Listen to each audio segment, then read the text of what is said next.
Okay, good to go. Wonderful. The Greater Victoria School District wishes to recognize and acknowledge the Esquimalt and Songhees nations on whose traditional territories we live, we learn, and we do our work. All right, so let's dive right in today with the approval of the agenda. Can I get a mover? I see Trustee Duncan has moved and Trustee Carmichael seconds. Remind me, do we vote on this one? We do vote, Chair. We just don't need a second at committee. So with the committees, we can just get a mover and then we vote. Excellent. Okay, so Chair Trustee Duncan moves, and can I get a vote?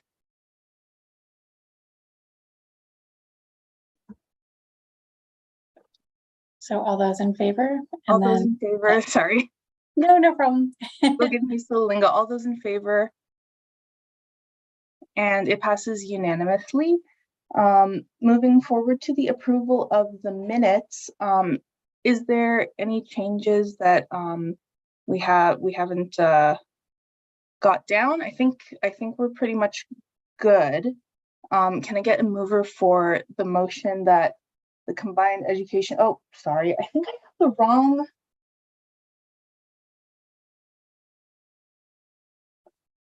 I have the entirely wrong agenda up. I'm so sorry, everybody. Just one moment.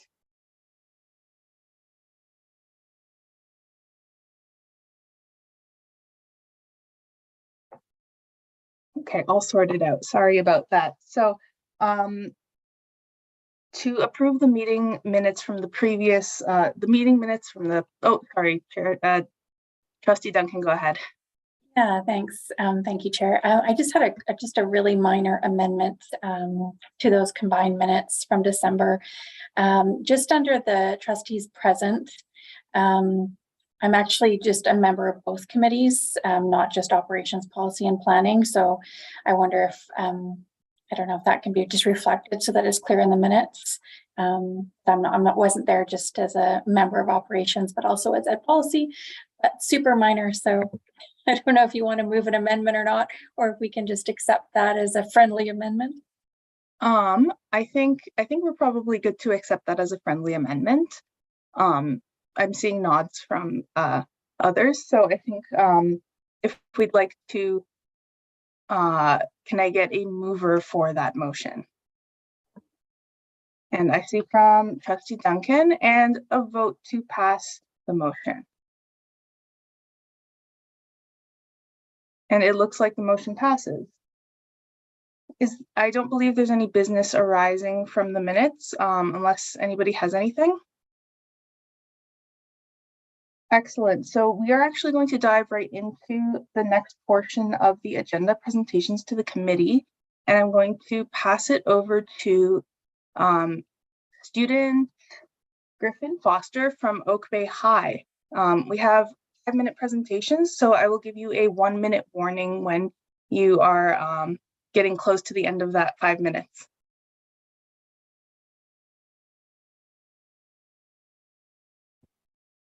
Thank you, Chair Mabobi, Superintendent Whitten, trustees. I believe that the students of our school and the students of this district should have a right to vote for their representatives and leaders. For the past 3 years, I have campaigned within my school, Oak Bay High, for expansion of our student government to create more elected positions and give students a greater voice. I've had meetings with the school admin and drafted written proposals that have been supported by hundreds of students through petition. Unfortunately, not only have all of our efforts been disregarded by our school administrators, this past September, they unilaterally canceled our elections without explanation. Instead, they replaced a process of peer elected representation with a model of appointed leadership. 200 students protested this cancellation of our elections by walking out of classes on December 9th, but this peaceful protest has been, to date, unacknowledged and ignored by the school administration.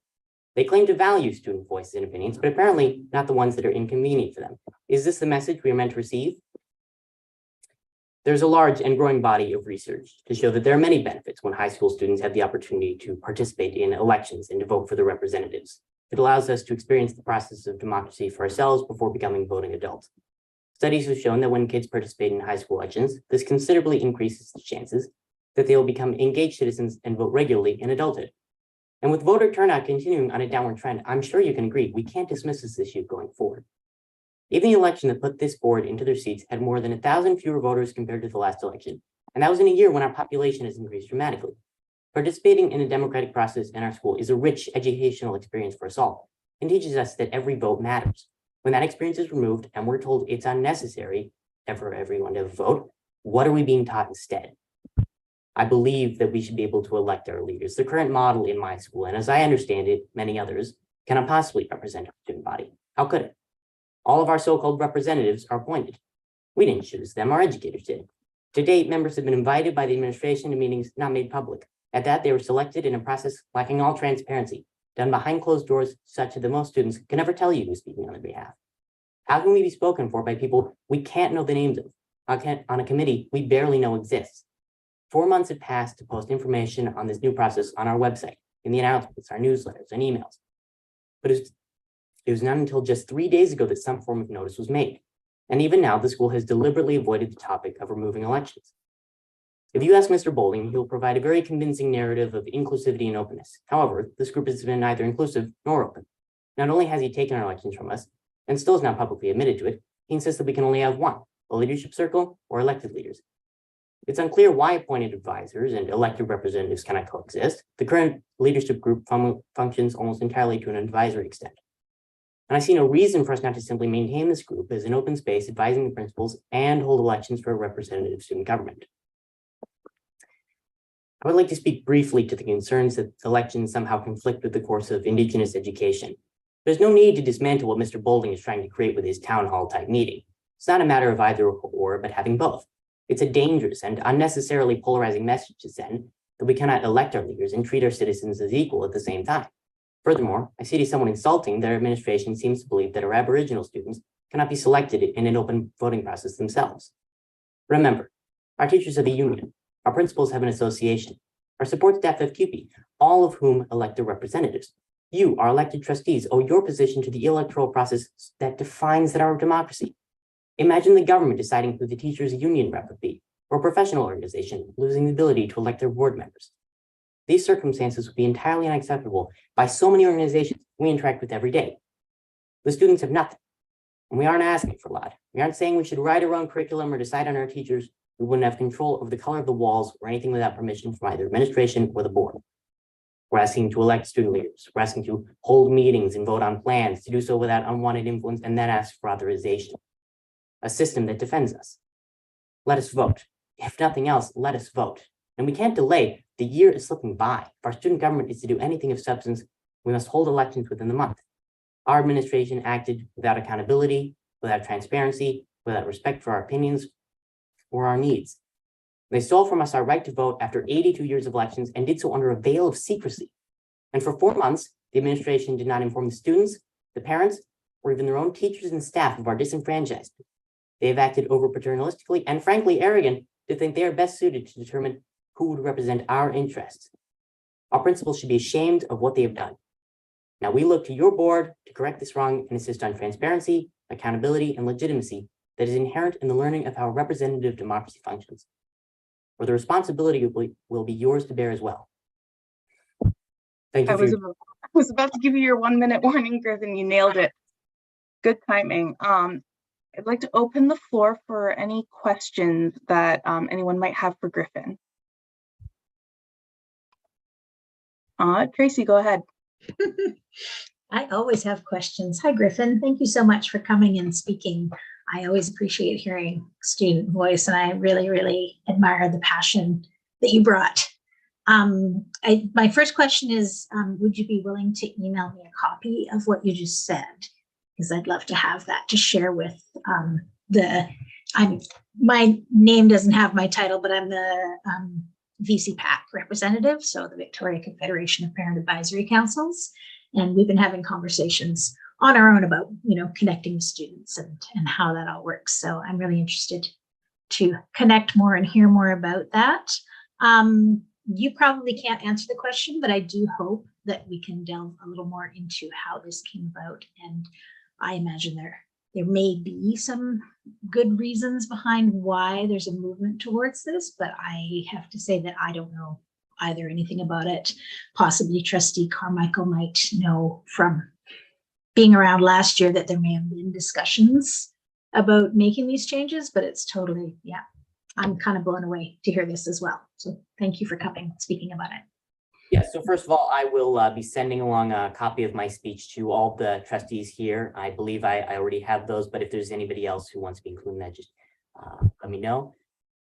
And secondly, is that of course, it is how we got here is a very large discussion, certainly more than I can fit into 5 minutes. And I agree with you. There are certainly very good, very well-reasoned purposes behind this change. I suppose my argument here, if nothing else, is that we don't have to choose between having these leaders that have been appointed for the reasons that they have, or having an open space and having elected leadership. I think even this can be seen as an opportunity to show the overlap between those two different sides of government.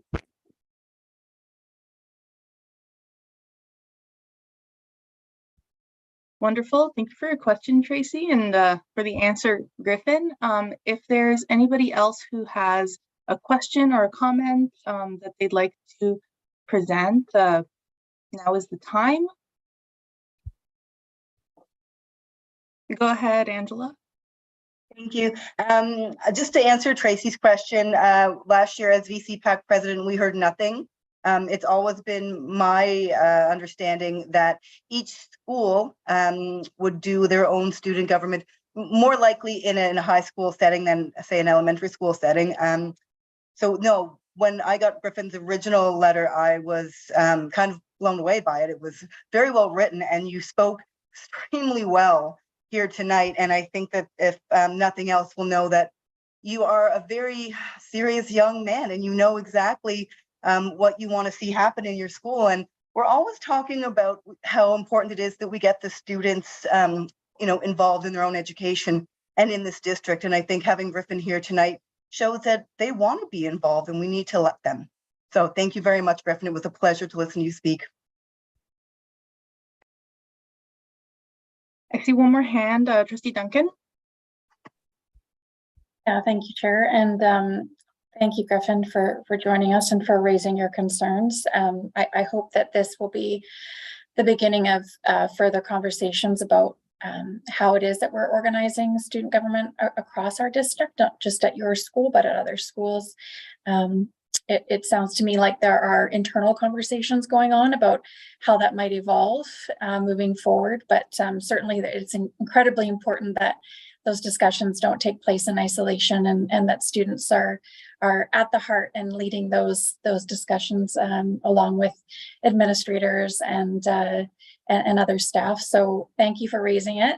It is now on our radar, and we're looking forward to hearing some more about what's happening and how best to move forward. So thanks for coming tonight. Wonderful. Thank you so much for your presentation, Griffin. We're going to move on forward to the next presentation to the committee.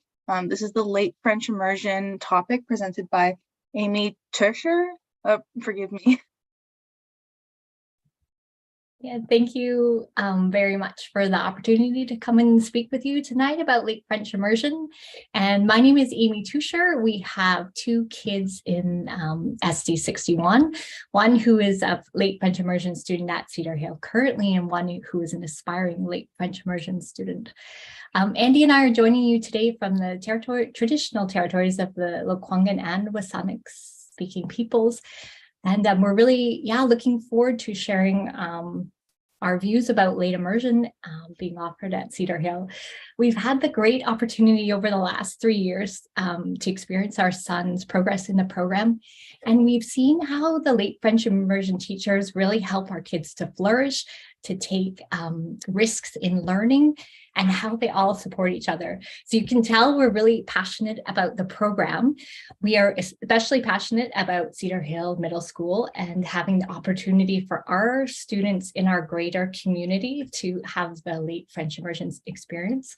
And we are here representing parents from the former Cedar Hill catchment schools. So there's a great community that's come together, and through that, we've really seen what we've solidified what we value about late French immersion immersion. So Andy is going to take you through some of, just quickly through some of the data we've recently collected, and also those reasons why the catchment schools in our community are really important. Thanks. Can I just double check? Can you see the slides that I've shared? Yes, we're able to see the title, Late French Immersion slide. Excellent. Thanks very much. Thank you.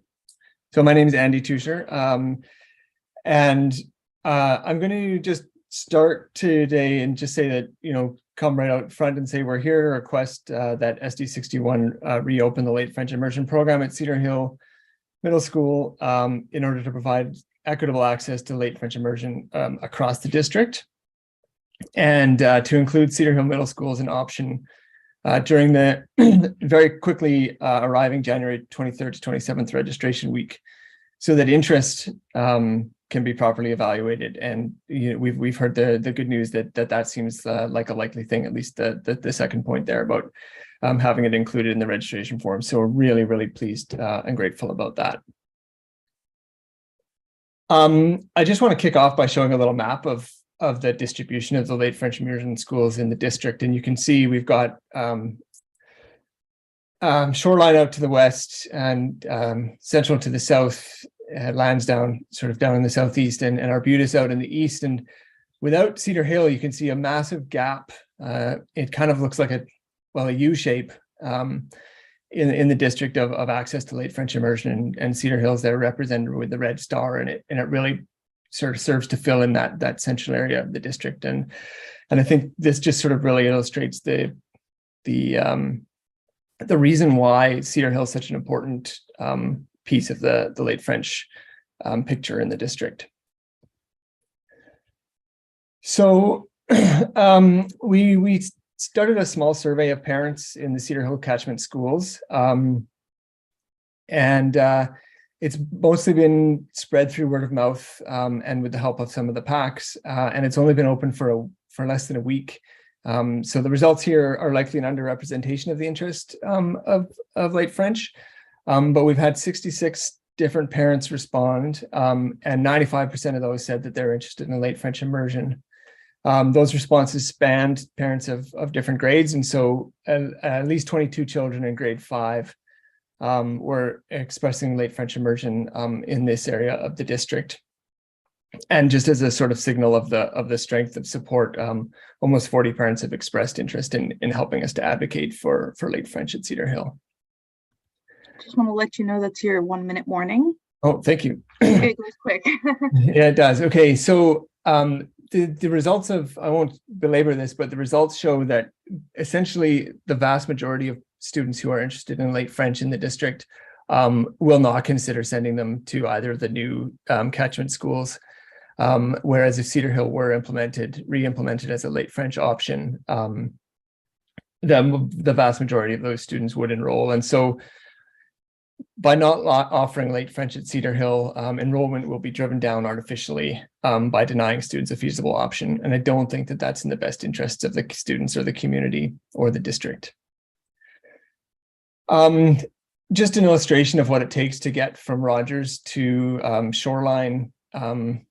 It's at least a 7-kilometer bike ride along safe routes, or an hour bus ride, with the fastest option being with an exchange in downtown. And I don't think that anyone thinks that a 10-year-old should be making that. And because of those limitations in our ability to get our students to those schools, it means that access to the school is not equitable. Many families don't have the budgets and schedules to allow them the option to get their kids to these far off schools, which means only privileged families with the means to be able to sort of fit this into their schedule and budget will be able to send their kids to late French.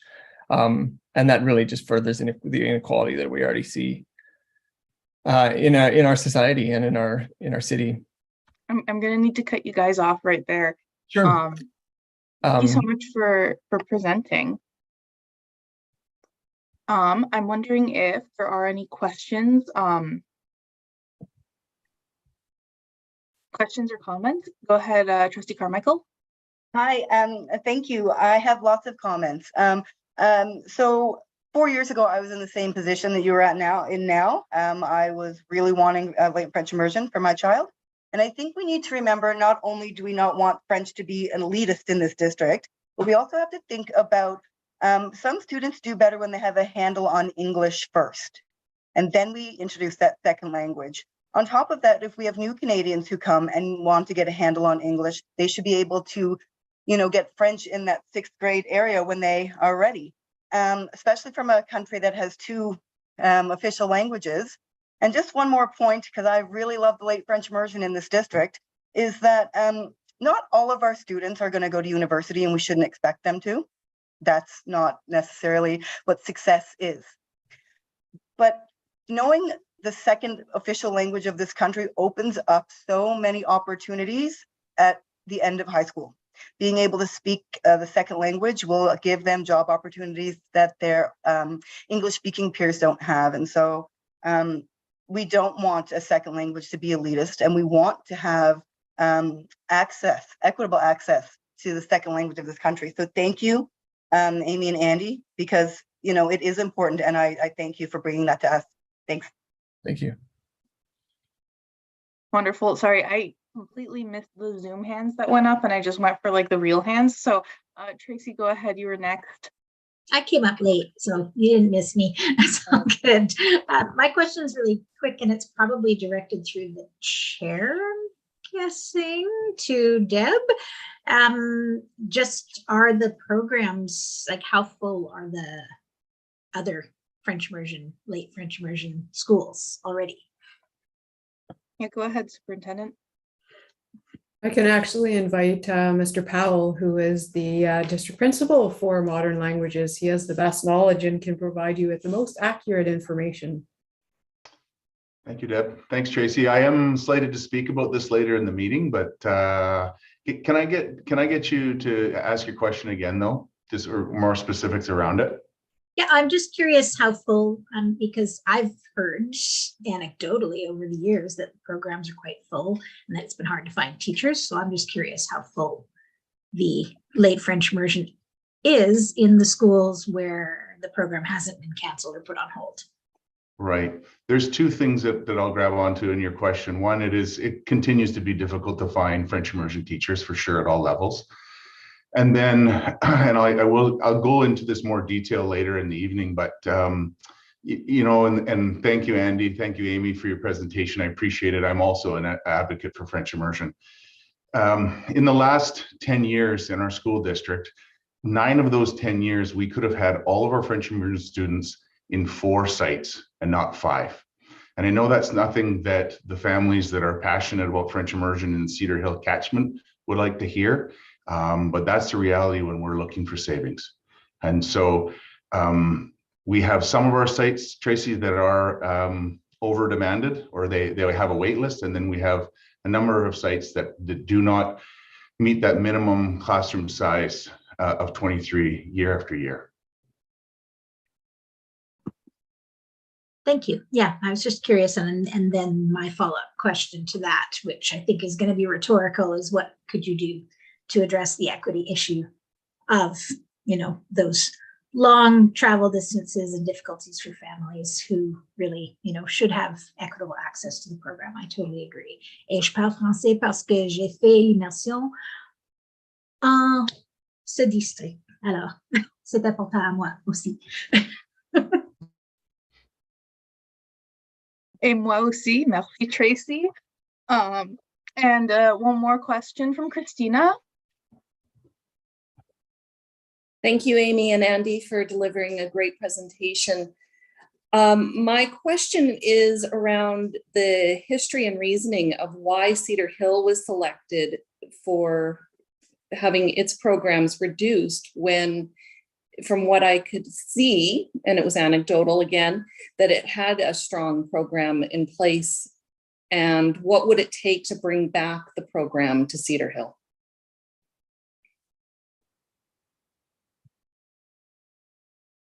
I think can I pass this over to Superintendent for, I certainly don't have the answer. Thank you, Chair. Yes, and I would pass it to Mr. Powell, noting he will be presenting this information further on in the agenda. So if you would wish to wait until that point, this is part of his information. Yeah, Mr. Powell, up to you if you want to do a quick share now or save it for later on. Yeah, I'll just do a quick one just because I'm not sure if Amy and Andy will be here till the end of the evening, but it was a difficult decision when we have to look at efficiencies in our district. And we really did look at, and they shared that map with you, that we have, we had 4 schools on the eastern side of Victoria. We had 1 being Shoreline Middle School on the west side. And so that was really about accessibility and that we had space. And so just to give you just an example of that, last year, of all the families where we had to close Cedar Hill for this past year, we had 9 of those families that went to Arbutus and 1 that went to Central, so dispersed that way. So more than anything else, it was really about accessibility on the side of the school. I appreciate that does leave that gap that you pointed out, Andy, and that was why the decision was made. If you don't mind, or sorry, Chair. Go ahead. No, go ahead. Thanks. So you said 9 went to Arbutus and 1 went to Shoreline. That means I know that the enrollment at Cedar Hill last year before it was canceled was 20 or 22. I can't remember. So that's 20. 10 to 12. So 10 families that were not able to make that shift. And that's, I think that's a really difficult situation. I guess that's what our data, or just quick look around our community showed, that we can't make the catchment school of Shoreline from this area. So that's 0 students that will be able to attend, whereas we're looking at, 20 or 21 interested in Cedar Hill. Thank you. Thank you so much. One more question, Trustee Painter, go for it. Not so much a question, Chair, as an observation. I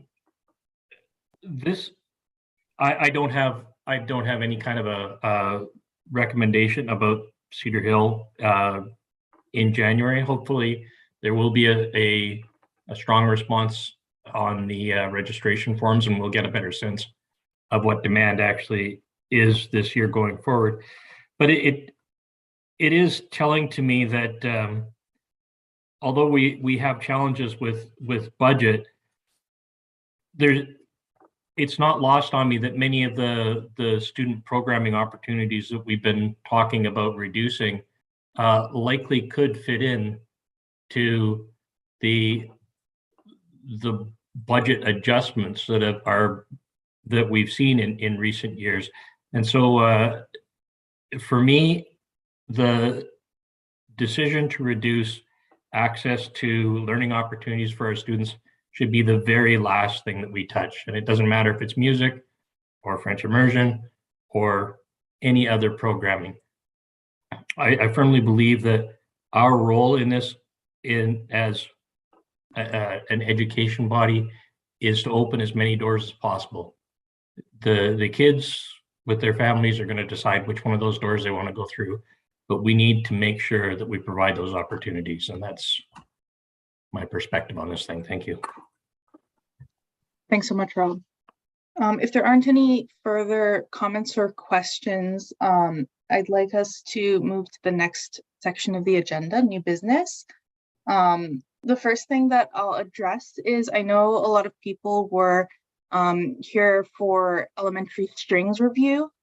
So the elementary strings review is going to be presented at our next subcommittee meeting, the operations policy meeting. So unless there's any urgent or immediate things to say about that, I'd like us to move forward to FESL review memo, which is presented by Deputy Superintendent Godwell, sorry.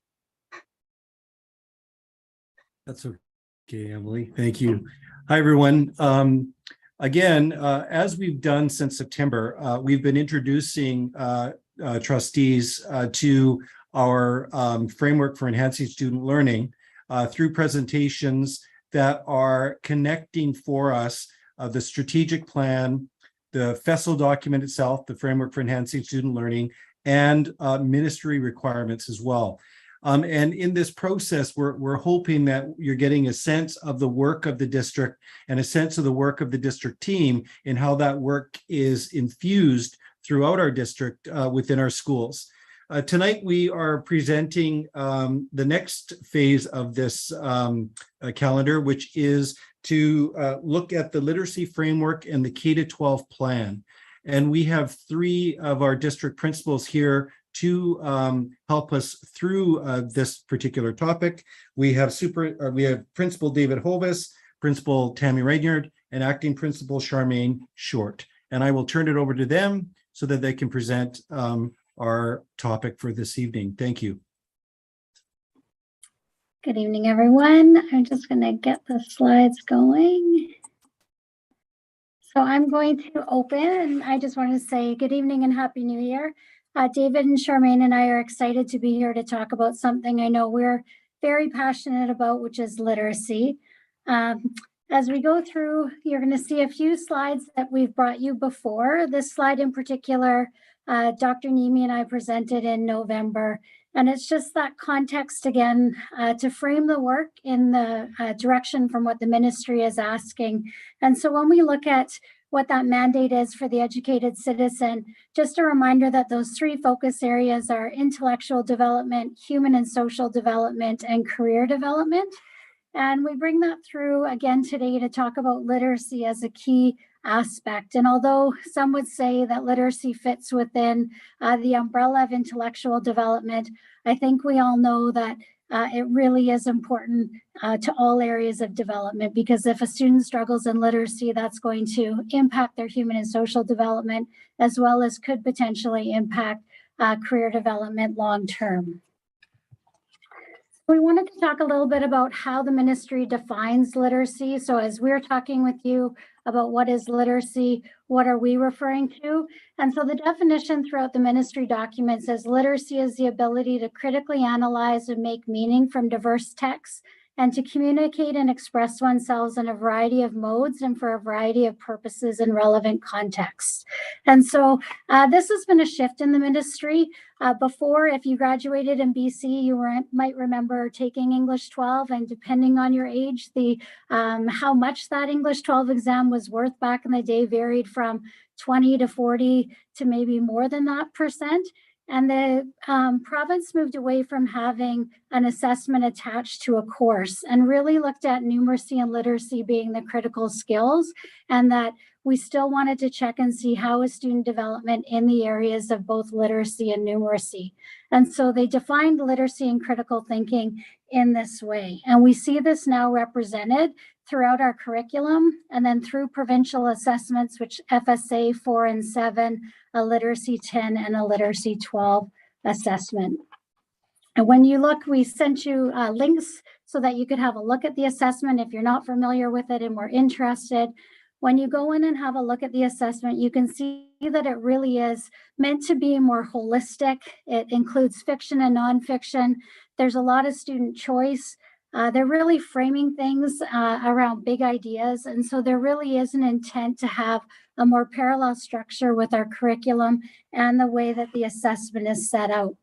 And these assessments attempt to measure the application of literacy skills in real life situations. So students would be able to maybe see ideas that they've seen reflected in social media, the news, or the world around them. And again, they look at students' ability to apply knowledge and skills, analyze, reason, and communicate effectively.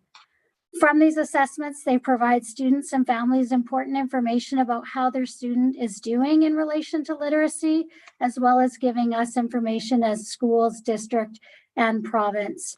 So one of the things to know just with the literacy 10 versus a literacy 12, the literacy 10 assessment isn't on the student transcript. It just indicates that the student wrote it, or if they didn't write it yet, but the literacy 12 assessment does actually go onto the student transcript.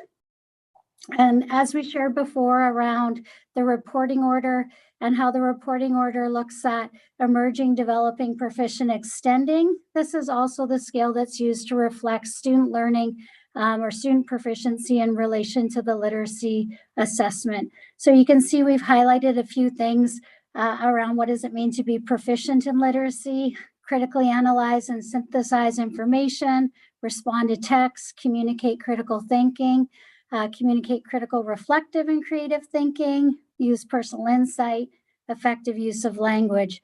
So again, you can see that it's that shift of a traditional English focus to more holistic literacy focus, which again, more closely aligns with the core competencies and the curricular competencies.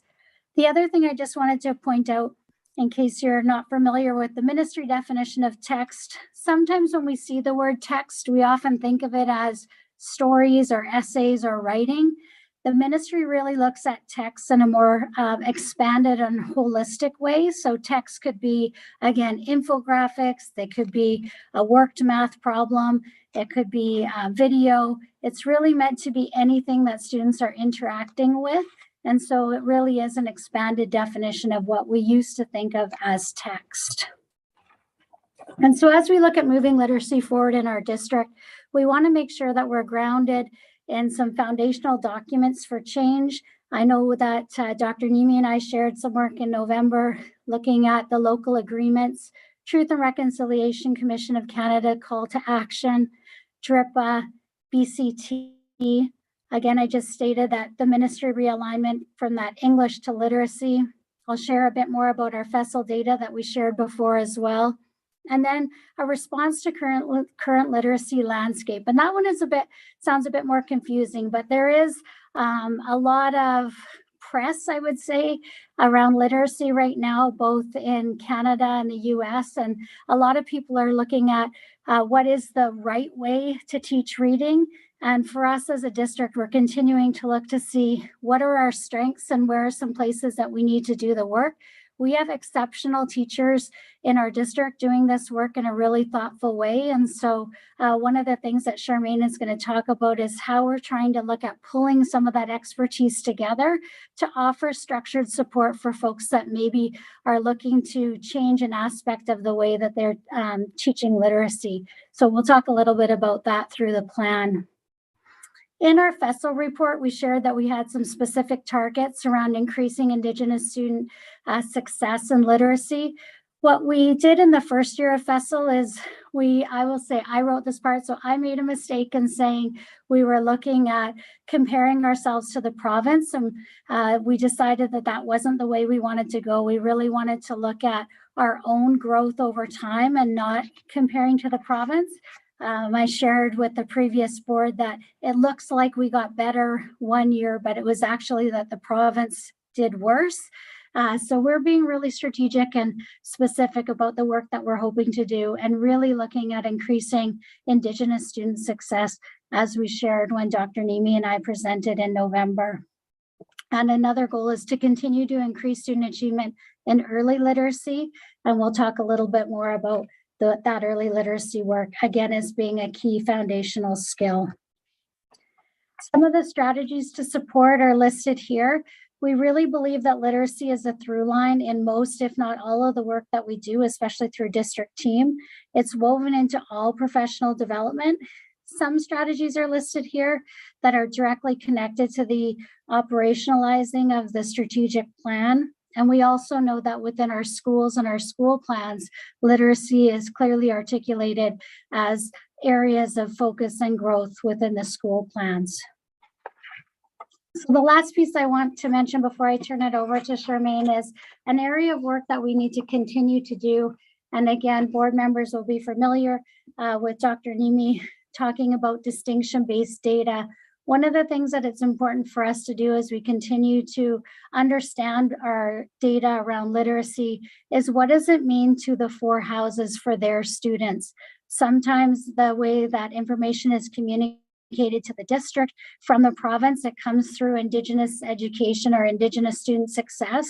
And we're looking at ways that we can continue to break that out so that we can be more responsive to the four houses so that they understand how their children represented within Songhees Nation, for example, how are they doing in literacy on the measures that we have as a school district, and through the province. So distinction-based data is something that we're continuing to look at, better understanding, better sharing and communicating with our community partners. And Charmaine, I'm going to turn it over to you and just let me know when you would like me to advance the slides. All right. Thank you, Tammy. Thank you, Harold, for the introduction and for all of you here tonight. I am going to be sharing about the K-12 literacy framework draft, which is a collaborative document that we're developing as part of the district literacy plan. So Tammy has done a beautiful job building the context and really the relevance of what it means to be literate as you move beyond grade 12. Being capable and having confidence as a reader, a writer, a thinker, and a communicator. And I think what Tammy has shared has incredible importance and implications for all educators, because supporting students all along the way, that's what we do in all subject areas, in all grades. We're all influencing literacy learning. It's interdisciplinary everywhere we are. Understanding the literacy expectations at the secondary level further illustrate that significance of the through line, from birth to grade 12. How what we do and how we do things in the early years in elementary is fundamental to the student outcomes in secondary and beyond. You've heard it so many times from me already, but that grade 12 exit begins at birth. And with all of this, we have a responsibility to approach all the elements of literacy through a culturally responsive and inclusive lens. And in particular, I think within environments, culturally responsive and inclusive environments, and joyful environments, right? We want children to love literacy and students to feel confident in their skills and really pride in their individual thinking. So when we think about activating the strategic plan of the board and inviting a culturally responsive approach to literacy, we need a cohesive platform, really, for all. And this is how the framework came to be. We recognized that we needed a place for all these moving pieces and parts to be articulated, and a place where philosophies and instructional strategies can be reflected on through a culturally responsive lens, because teachers choose how to scaffold literacy outcomes for each student. And this framework really is a checkpoint, right? Or a guide to ensure that each approach is brought to life in a culturally responsive and inclusive way. We know that literacy in our district must address the inequity of outcomes for Indigenous students and the inequity of outcomes for diverse learners. And as educators, it can be really hard to know where to turn to do that work. The internet offers incredible wealth of resources and information, and it can be amazing, and it can also be entirely overwhelming, and particularly for teachers who are new to the profession. Where should I begin? What is best practice? Who should I be gleaning lesson ideas from, and so on? And we recognize that struggle, and we really wanted to respond with a holistic guide and a platform from which to teach literacy with confidence. Okay, thank you, Tammy. So together we are developing a framework for the educators in our district, for principals and vice principals to help lead professional learning and conversations with staff, to support teachers with lesson planning and instruction, and to offer considerations, I think, for educational assistants and early childhood educators in the important work they do in supporting students along the literacy pathways.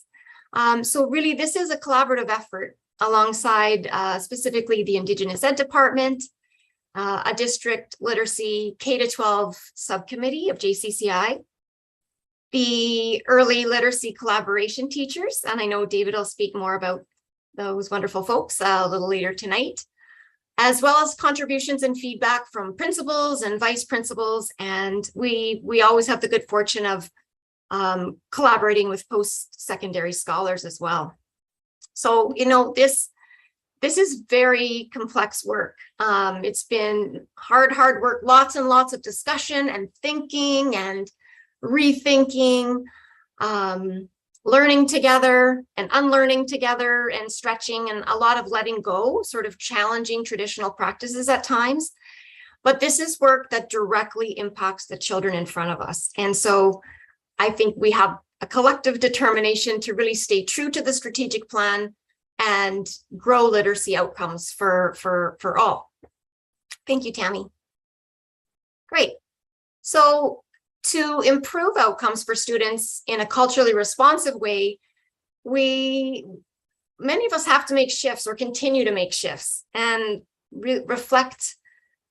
often reflect deeply on what we're doing, what we're not doing, what we need to do differently to better serve all students, and specifically Indigenous students and students with diverse needs. So to help us consider this, we created a model sort of to reflect a culturally responsive and inclusive approach to literacy learning, and to represent sort of what we know and believe about literacy learning in the Greater Victoria School District. So this model here is really a summary of the framework, a visual to encompass all the many pieces of how we can bring life to this work and empower teachers and students. As Tammy said, there's just incredible, amazing things going on in schools. And so for many, this may be an affirmation and to continue the work. And for others, it might be a guide to make small intentional shifts that can make a big impact. But really, this is a coherent foundation for literacy learning in our district. And I think just looking at this district or this graphic, it's very intentional, you know, being round, representing sort of continuous learning. New research and understandings continually influence our practice. So we're always cycling back. And I know this model would look a lot different if it was representing literacy teaching from times past. I always wonder what it would look like if I designed a model of teaching back 25 years ago when I started. And I think it would look quite pointy or rigid, with really a bulging focus on reading and writing, very little emphasis on oral language and thinking. And I think, as I spoke about last month, all the plans being the same for everyone, right? A one-size-fits-all model. And here in this model, we keep the learner at the center of literacy teaching. So each student's journey will be unique.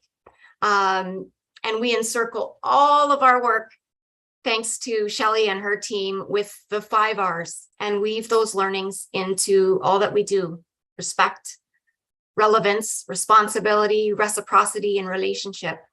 I know Shelley has shared this work with you, and we say these things so often and so easily, but what does that actually look like, right? Or what does relevance feel like in grade 1 or grade 4 or grade 10? When a teacher brings out a book and the children on the cover remind you of you and your community, you know, that's relevance, and that feels relevant. And that's where we're going, for all children to feel that value and that relevance. When we keep the learner at the center of our work, that doesn't mean just leaving the learners to find their own path. Really, it comes down to building those authentic relationships, really being interested in each student, and then thoughtfully planning around what we've learned about them. And it means teaching those skills in a holistic way to help children find success. So the 5 R's are woven into all components: oral language, reading, writing, and thinking. And then within the framework, we dive deep into instruction, assessment, and environment, which of course are all the pieces that garner student engagement. Thanks, Tammy, go ahead. So this is a page right out of the framework. As you found it in your pack up there. We wanted to share how the framework is evolving. And we explore the facets of teaching and learning, instruction, environment, and assessment, and we define those each through a culturally responsive lens. So for example, the font is so tiny there. I'll just read instruction. Culturally responsive literacy instruction is strength-based, raises expectations for every student, and makes learning relevant for all. Really knowing each student is critical how we plan and deliver literacy curriculum. When educators learn and understand the behaviors, backgrounds, and challenges students face, we are better equipped to address inequities, right?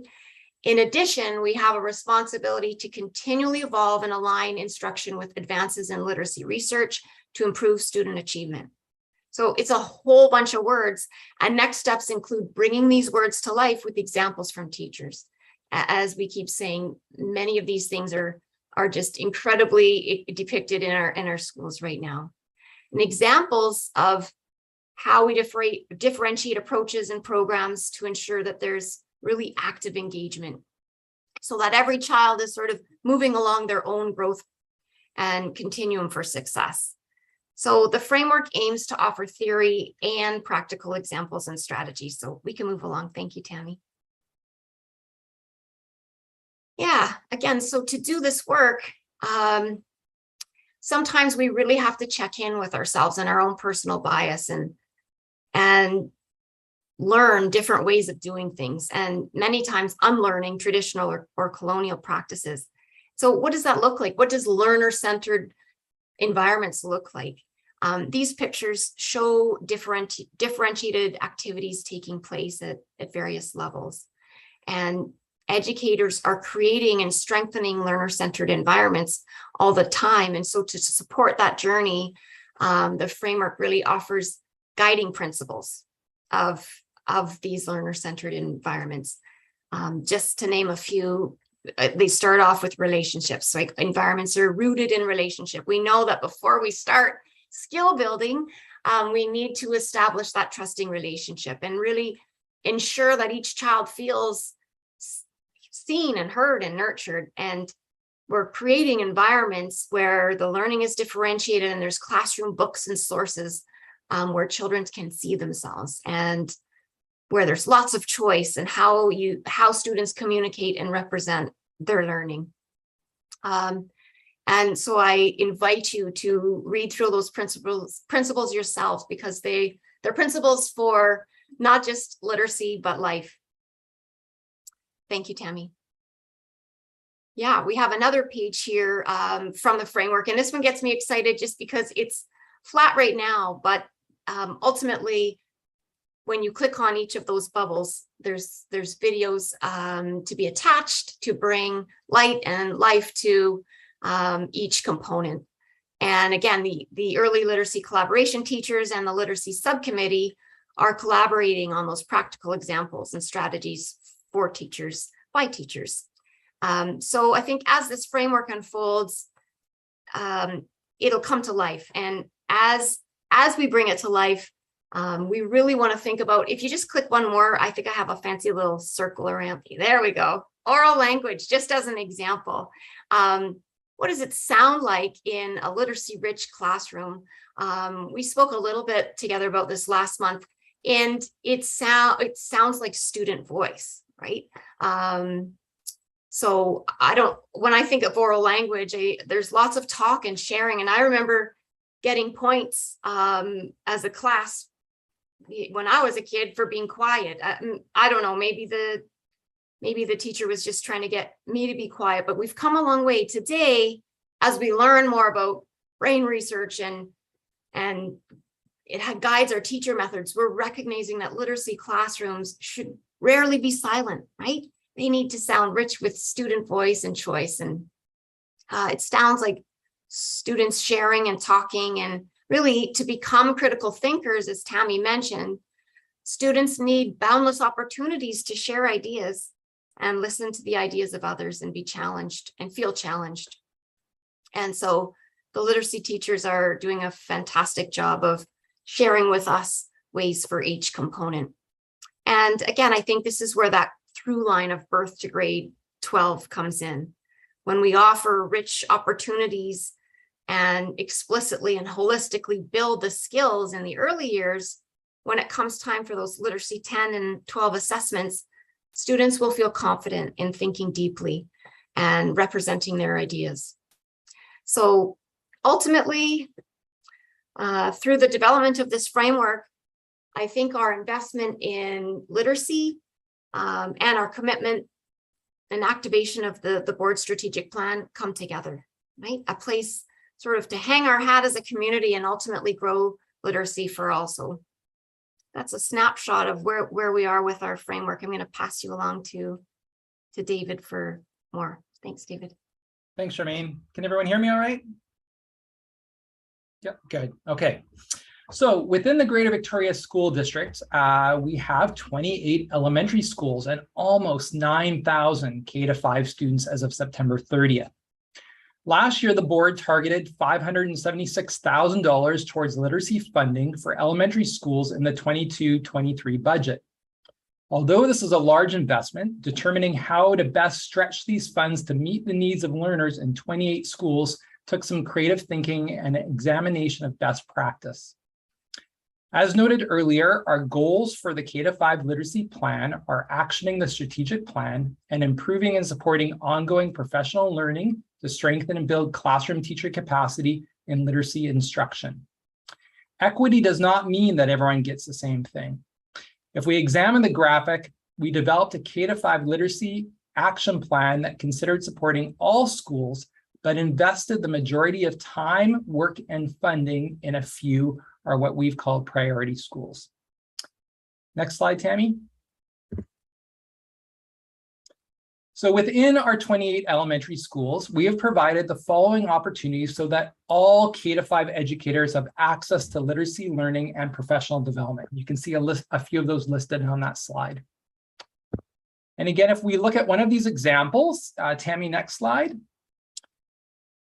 To support all schools was hosting a summer literacy institute for educators on September 1st and 2nd of this past September. This was the first time in many years we offered professional learning for educators in this manner, and over 100 educators registered. At the institute, teachers participated in 2 days of intensive instruction and received books and resources they could take back to support learners in their classrooms. For those who want to continue to go deeper in the work we covered, they'll have the opportunity to participate in an elementary book club that we're leading beginning January 26. Next slide, Tammy. Continuing with targeted literacy funding, some schools and educators have participated in literacy inquiry projects and also joined our new career teaching professional learning series with a focus on literacy instruction and teaching. If you look at the graphic there, instructors engage in a spiral of inquiry, exploring questions such as, what's going on for our learners? How do we know? And why does it matter? Next slide, Tammy. Our district elementary learning support and literacy teacher leads these literacy inquiry projects with some of our 28 schools. Each term, she supports several schools, spending time with teachers and in classrooms. This past term, or this past fall, she's worked with Northridge, Torquay, Campus View, Oaklands, Tillicum, and James Bay Elementary. This term, she will be working with Willows, Rogers, and Lake Hill. Her support with James Bay will continue throughout the year. From this slide, you can see some of the school's inquiry questions, and they're listed there as Campus Views, Torquays, and Northridge. Next slide. Most of the targeted literacy budget goes into teacher staffing. There are continuing contract teachers, or these are rather continuing contract teachers working in a few or 10 priority schools. Reflecting on the goals of the strategic plan and working alongside the GVTA, we identified priority schools where we believe ongoing teacher-embedded supports would make a difference for learners. The priority schools include the following: Craigflower, Macaulay, George J, Victoria West, Tillicum, South Park, Oaklands, Quadra, Cloverdale, and James Bay.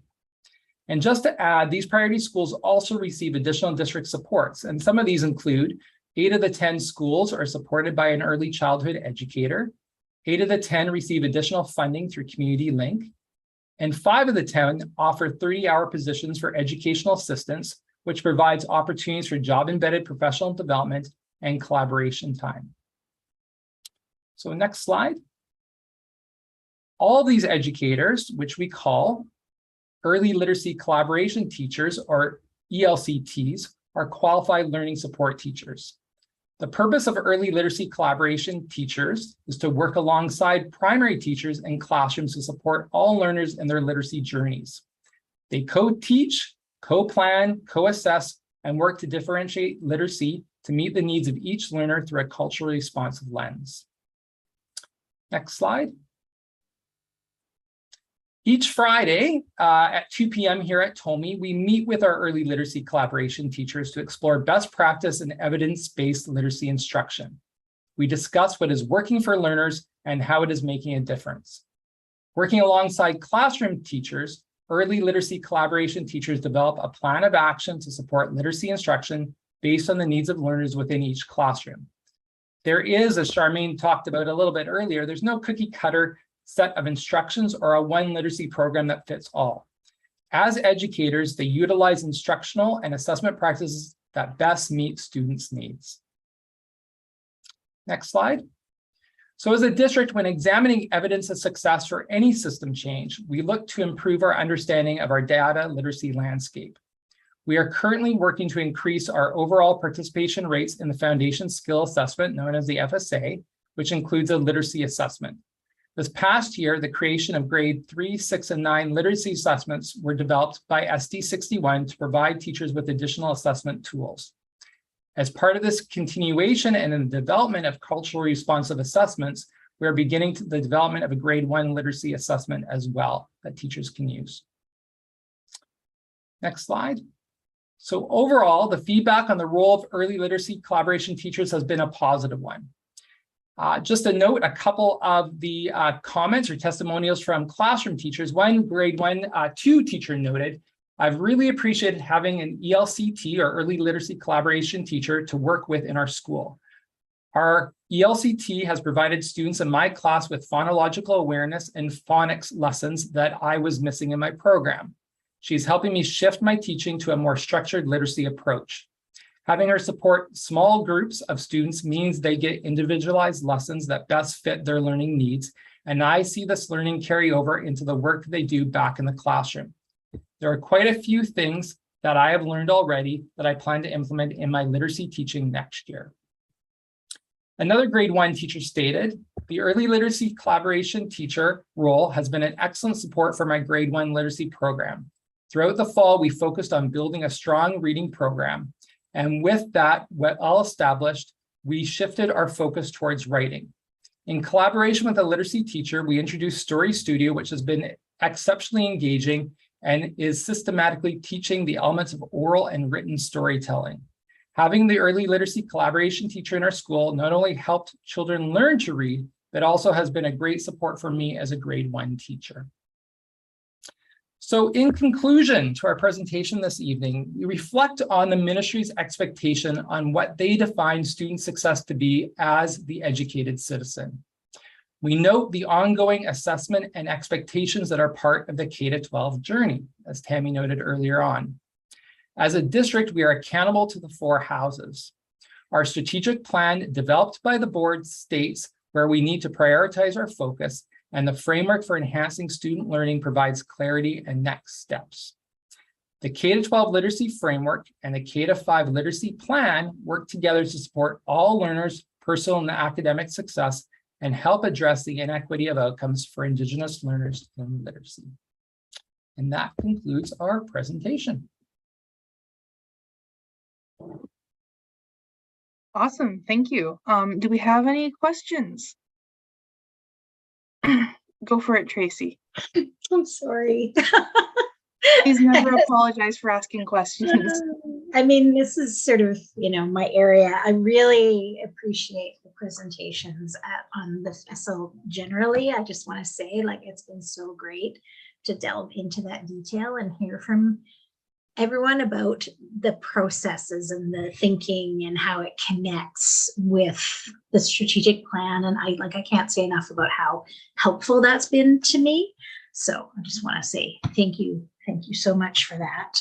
I do want to point out that a lot of the, this focus on Indigenous learners and on improving their successes. And it's absolutely where we need to be and what we need to be doing. It was hard fought and hard won by Indigenous peoples. And it is a rights-based piece. And so I just want to really emphasize that I'm so happy to see that the work is really coming together and that people are passionate about it, but it wasn't something people went into wanting to do it too much. Or at least, you know, and I'm glad to see also the pieces about how you're supporting teachers to bring that in and to learn and to do a better job of it, because that's so much part of it. And something I find frustrating at the provincial level sometimes is that real lack of, you know, here are districts, you have to do this, but we're not going to give you anything to do it with, figure it out. So just have to always add to that students with disabilities are also rights holders. And please, can we say disabled, not diverse learners? I understand, or at least kind of go back and forth between, because yes, I know that some prefer that term, but disability is a legal term and a rights-based term. And I like to see it so that I know it's being specifically addressed. When we say all learners, we're not being specific enough. And when we talk about Indigenous learners, we need to be able to disaggregate that data and talk about Indigenous learners who are disabled or diverse learners, and then Indigenous learners who don't fit into those streams. And that's again, province-wide, district-wide. We just need to be delving more into it, because you can also see that tracking how things are going has helped, right? Has really, it's moving things along for Indigenous learners. It's improving outcomes, and that's absolutely what we want to see. I also want to see it for more specifically Indigenous disabled learners. I'd like to know how they're doing. I'd like to know how disabled learners who are not Indigenous are doing, maybe learners who are disabled and newcomers to Canada. How's that going for them in literacy? So just adding on, I really I always feel like I'm criticizing, and I really don't mean to be. I'm just saying, let's go deeper. So, thank you. Thank you so much for that. Trustee Duncan? Yeah, thank you, Chair. And thank you all for the presentation. It's exciting to see all of the progress and the work around building a framework, building a plan. And I think the conversation, to the extent that it, when we're at committee, brings up different perspectives and different lenses that we all kind of come to the table with, and we view your reporting through. Hopefully you'll be able to take some of that feedback in the spirit which it's intended. We all want good things for our students. As I read the latest report, I really appreciated the details around the framework and some aspects of the planning. I was also, surprise, interested in the data.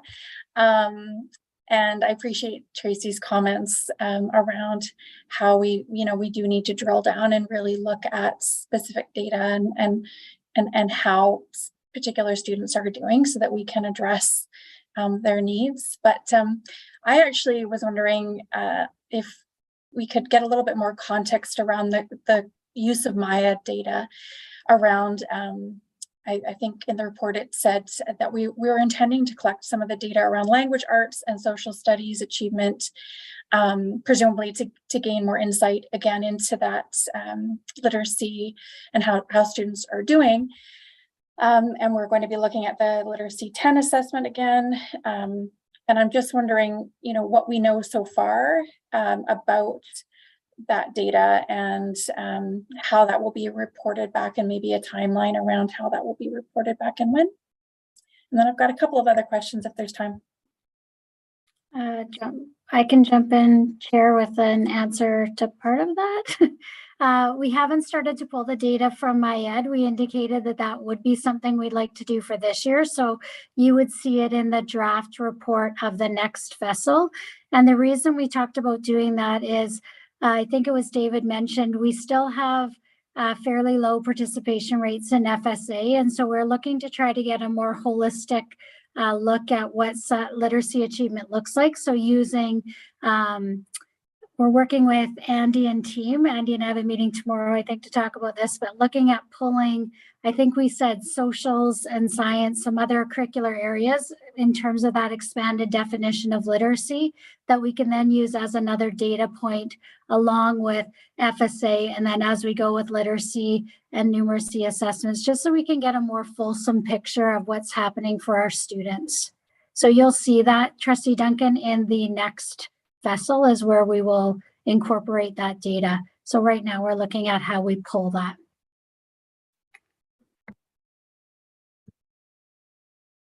That's great. That's really exciting. I'm glad to hear that. I look forward to that. I think it's great to take advantage of some of those other data sets that we have and that are relevant besides the FSAs. And I just wondered, my other question again, Chair, appreciating that there might be some other members of the committee with their hands up. So I'm happy if you want to come back to me if there's time, or I'm also happy to keep asking my questions.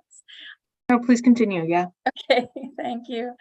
I wonder what we know about the professional development needs of teachers. So I really could relate to, just thinking back to my days long ago as a student, and the different experience that I had as a child attending school in the 80s and 90s, as opposed to what I see my child's experiences around literacy learning.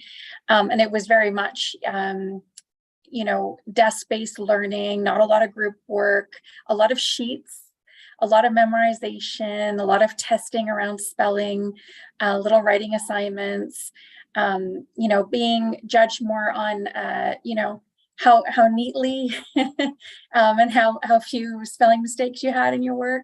But it was not the kind of model that we're aiming to achieve from an instructional perspective nowadays. So, I appreciate that. Like myself, there's a lot of teachers in the system that would have not only attended school during a similar time, but also would have gone to, university at a time when these kinds of instructional methods were probably not being taught. So I'm wondering kind of what you're hearing from teachers around what they need to support them. I think there's some exciting work going on, but I'm wondering if maybe yourself or maybe our rep that's around our table, or maybe some of the feedback you're getting at the JCCI level and the literacy subcommittee, what you're hearing around that and how we can support that. I can speak a little bit to literacy, and then maybe Lena, if you want to, you just disappeared to move. There you are. If Lena can jump in. I'm working with a team and we're supporting the new career teachers with a focus on literacy, and specifically with literacy, Trustee Duncan, some of the things that we're hearing from folks is they need additional support around in the middle years, especially around supporting literacy. So that's been something that we've been weaving in over the last couple of years to support literacy. Feedback from the shared October Pro D, we often will have a variety of differentiated instruction, literacy learning, writing workshops, those types of opportunities. And again, feedback has been really positive.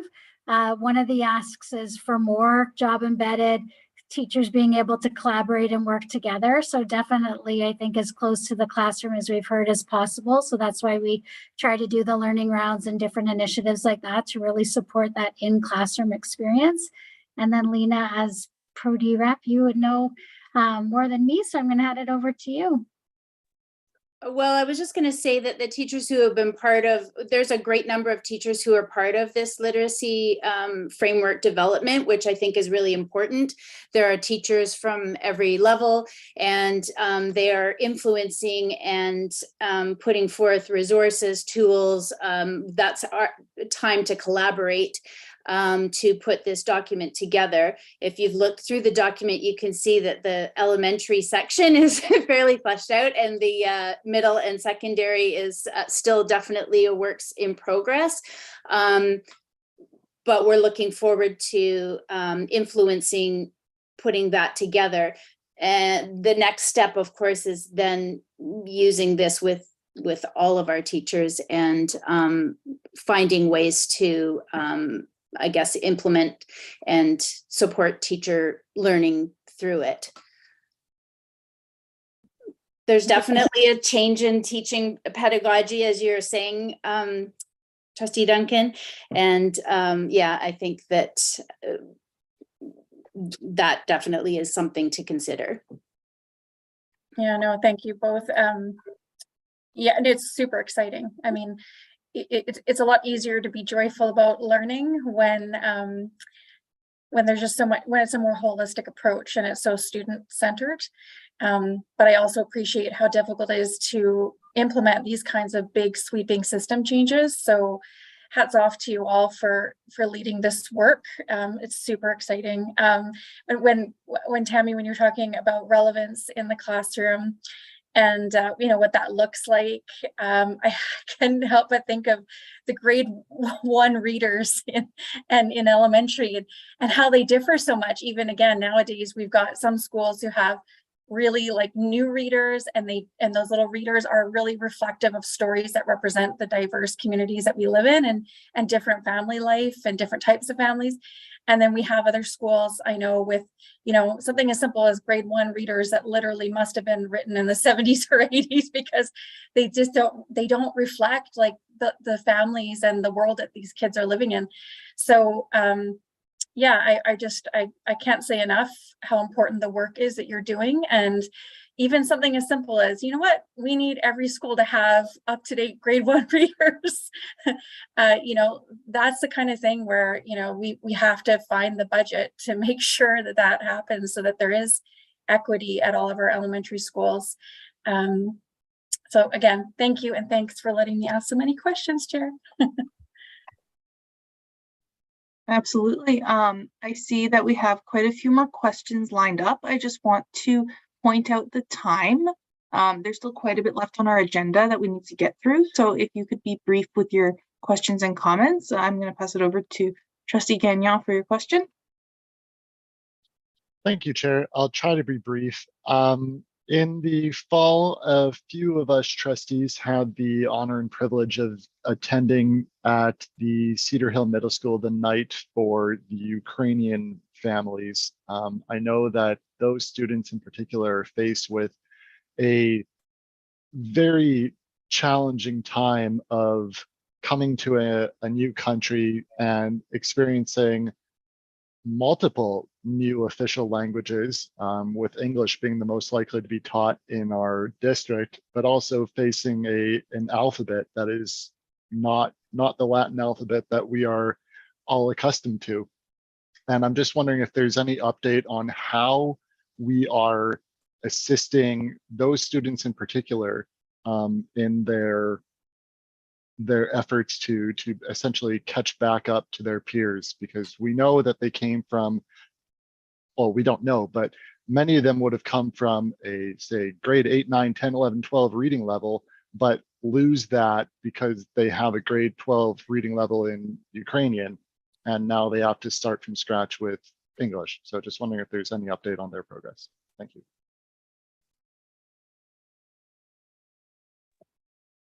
Mr. Hovis. I can speak to that, just in terms of supporting the work with multiple language learners in the district. As you may remember and know, we opened up we started a new Welcome and Learning Center this year, and it's housed here at Tolmie. So it's really exciting to see students that are walking our hallways and laughing in the bathrooms and all kinds of things that are going on here at Tolmie. And so often, depending on where families are at or what their needs are, they will start with an intensive literacy program here with our teacher, district multiple language learner teacher, Jen Barber.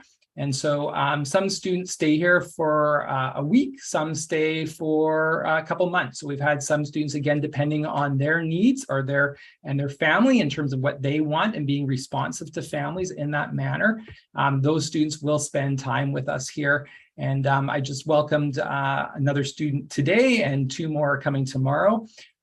Students are coming from not only, as you mentioned, Ukraine, but we're looking at other places in the world, such as Syria, Lebanon, Mexico. We've got students that are here right now as well. So that's one response that we've been doing in supporting families and students, is that centralized support here, and then working with schools and transitioning them back in schools. And so obviously with that transition back in schools, we work alongside ELL teachers that have those supports. So that support goes into schools as ELL, and those ELL teachers work with those students. And each student that works with an ELL teacher often will have something called an AIP, which is basically an individual plan with specific language targeted goals. And so that ELL teacher works with those students in supporting each one within the school context. David, could I just add one thing specific to the secondary students? And that is, we've been working on transcripts and looking at what students have from Ukraine as well, specifically for some of those students. And in some cases, students graduate a bit earlier there, so they do have a lot of academic credentials. So that creates the opportunity to have more time to focus on the English development, and really us really trying to understand kind of what some of those credits that we can give students in their transcripts here. So we're doing a lot of work around making sure that what students are doing is strategic and specific. As we know, many of the students that I've personally been connected to in the last few weeks, they are very set on post-secondary and where they're going next and scholarships. So there is a team kind of wrapping around to try to make sure that we're being as strategic and specific as possible to support those students on their next steps. Thank you. Good to hear. Thanks so much. I'm going to pass it over to Ms. Palermo. I'll be very brief, but just thinking as budgets and funding come up, resources for books that represent all students in our schools, so that students of all cultures are seeing themselves in the books they read, and especially as heroes in the stories. So just a consideration as we also, the secondary teachers moving into our Indigenous grad requirement, the need for Indigenous authors and books and texts. And lastly, also increased Pro-D funds, of course, are always going to help teachers bring this forth to students in a good way.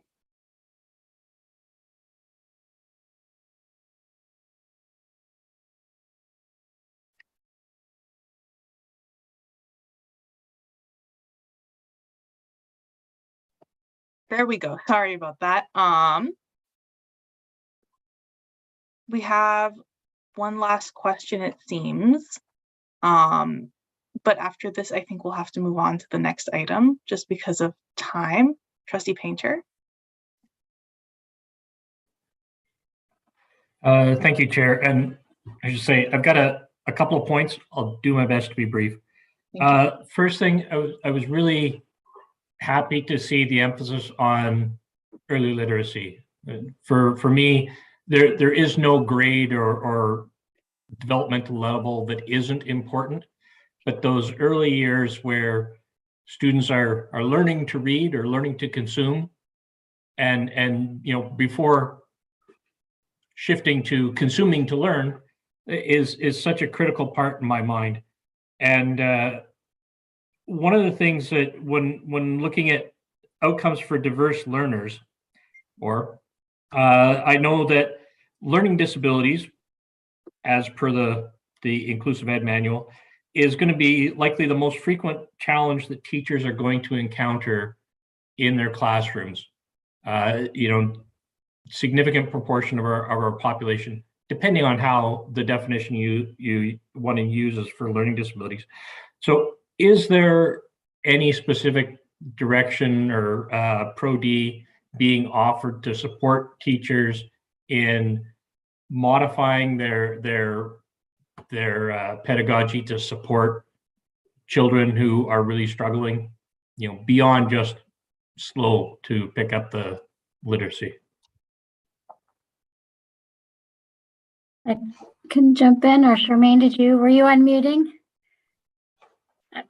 I'm going to say, I think everything that we do for professional learning is that through line of differentiation and strength-based approach. So seeing all learners where they're beginning and then being strategic about where to next, while having high expectations for all. So definitely, I think there's new teachers coming out, have some coursework, and definitely the work from Sean McCartney and team through our inclusive ed team, as well as the district team. Any work that we do really does focus on how do we look at access points for all students. Charmaine, I don't know if you want to jump in more specifically with the early years, or David's putting his finger up. Just wanted to add also, Trustee Painter, as well. There was intentionality with those early literacy collaboration teachers that they are learning support teachers. They are LST trained and qualified. Okay. So again, those teachers, when we're thinking about that strategic support and that funding, targeted funding going to early years, those teachers are going alongside classroom teachers and working alongside them to support all learners in the classroom. So when we think about that context, that differentiation of instruction, universal designs for learning, all that's taking place, working alongside those classroom teachers in those priority schools. Thanks. That's really helpful, because the next question I had was, how are these teachers selected? So you've given me a great lead on that one already. With respect to the MyEdVC data, I hope that some consideration is given it once that information is available, is to perhaps spend a bit of time looking at the trajectory of some of the students who have demonstrated some challenges. And I realize we're talking about large amounts of data, but it strikes me that just based on the reading I've done about the development of learning deficits that occur when these supports aren't in place in early years, is it keeps coming back to that what we do in those early years to get kids going pays dividends right the way through their education. So I think it would be insightful to have a look at what point these kids were starting to struggle with literacy or other skills. Just wanted to mention in the references, thanks very much for those. The Calgary Board of Education was a restricted link. It was one I was like, I like the title of it, but I can't access it. So perhaps that could be distributed at some point. And then the last question, and I do appreciate that a number of schools have been identified as getting increased support, but are we, in the past, I was told that we used a form of tiered intervention, within schools. And I was wondering, is this something that is going on? If we've got 10 schools that are getting these additional resources, which is excellent, well, what's going on at the other schools to support the struggling learners there? So again, just going back to some of the slides that we noted is that we've got access points for all educators in terms of ongoing professional development. I know schools that have been interested in wanting to do that job embedded professional development around a focus around literacy have been working with our district literacy support teacher, and she's been going in and providing release time and working with them.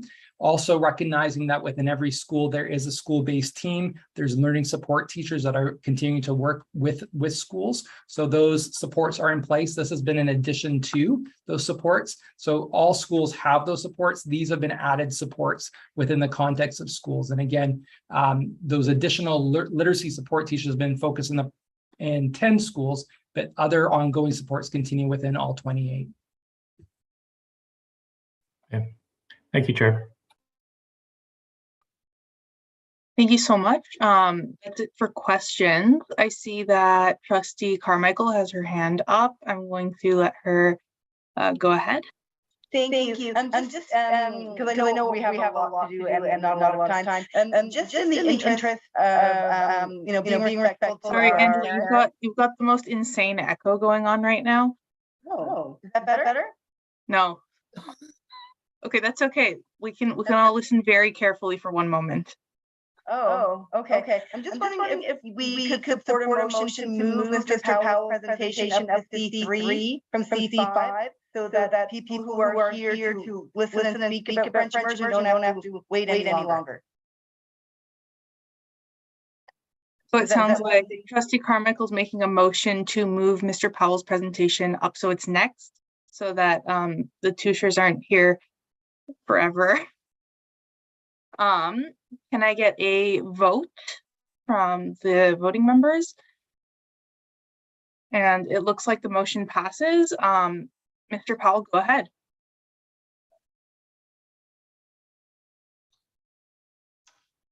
Okay, thank you, Chair. I sent a memo to all of the trustees, but for those people in the room that maybe don't have that memo, I'll just kind of summarize it and then calling it a presentation. I'd rather just take any questions you might have, find clarification to better understand the context of this decision. So just to summarize the memo that was sent to trustees in the spring of last year during the budget process, I was asked to examine possible savings in all different portfolios that I might work with. And so that's where we started to look at late French immersion and its efficiencies as a school program of choice in our school district. Brief background on French immersion in our district. We have approximately 19% of our student population in the district that are enrolled in French immersion compared to 9.5% in the province. Students can enter in K in grade 1, and they can also obviously enter in late French immersion 6. Until this past year, late French immersion had been offered at all five of our dual track sites, track middle schools. And grade 6 late French immersion students then take late 7, and then they combine with grade 8 early French immersion students to then become grade 8 French immersion, where they can continue on to French immersion in secondary.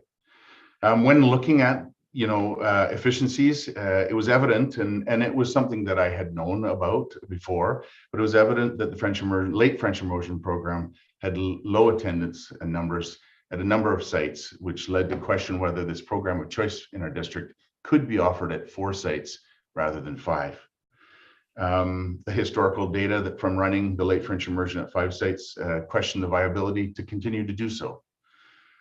Historically, Cedar Hill and Shoreline and a number of other schools had off years, but those two regularly did not meet the minimum grade expectation guidelines size of class of 23 students. And as I mentioned before, in 9 of the last 10 years, we could fit all of those students into 4 sites instead of 4 program of choice sites.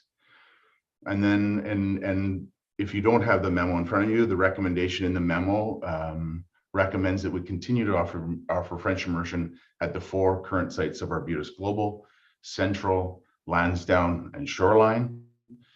Continuing to offer the district program at 4 sites will result in a savings of approximately $230,000 per school year. The district will continue to assess the interest of families in the Cedar Hill catchment area.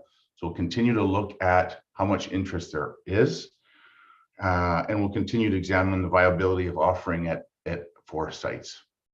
So that's just a brief summary of the memo, and certainly open to any and all questions to get a better understanding of the decision and how we move forward with late French immersion.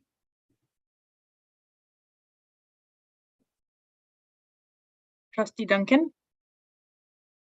Yeah, thank you, Chair. And thank you very much, Mr. Powell, for the presentation and the memo. It is in the backup for parents that are here that are interested. It's available on the website. It's on page 64 of the backup. Yeah, so, again, thank you for I think providing some context and some more information about the background behind the decision making. That certainly was helpful for me.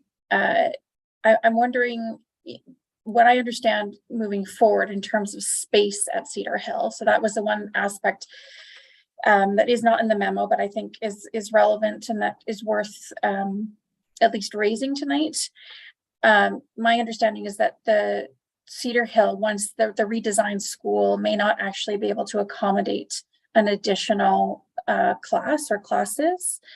And that, you know, I know certainly our board's intention is to add an extension to our capital plan moving forward and hope that we get ministerial approval to extend once the new school is built. But you know, I think it's important in terms of managing expectations moving forward that, you know, we're clear that there may actually not be space, physical space, initially once the new school is built to accommodate a late French immersion cohort. So I wonder if staff could just, you know, I guess correct me if I'm wrong in that assumption or in that new information, or add any other further context that might help folks. I think what I'll do is I'll take this and then I'll pass it to either Superintendent Witten or Deputy Superintendent Caldwell, just because I haven't been a part of that Cedar Hill committee to look at it. So I'll start with it. Certainly, Trustee Duncan, last year when we were looking at the viability of the district program at 5 sites, space of Cedar Hill wasn't in that conversation. We were not talking about that at that time. Because I could offer the counter of Shoreline is also very highly populated right now. In fact, we had to add a classroom at Shoreline, as you likely know, this past year to accommodate. So when we're looking at those schools, both were populated. So it wasn't a variable that we were really looking at too much at that time. Since then, I know there's been a lot of work done, and I don't know if I'm turning it over to Deb or to Harold to speak about space of that, or if there's even a part B, but that was where we were last year in the decision making.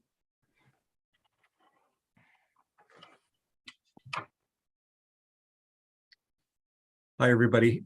Through the chair, Harold here. Yeah, what we do know about Cedar Hill is that when the school does open, we will be at capacity with no other room to expand another class. And as Trustee Duncan has said, we would have to apply to the ministry for an expansion onto the brand new school in order to accommodate more students into the building.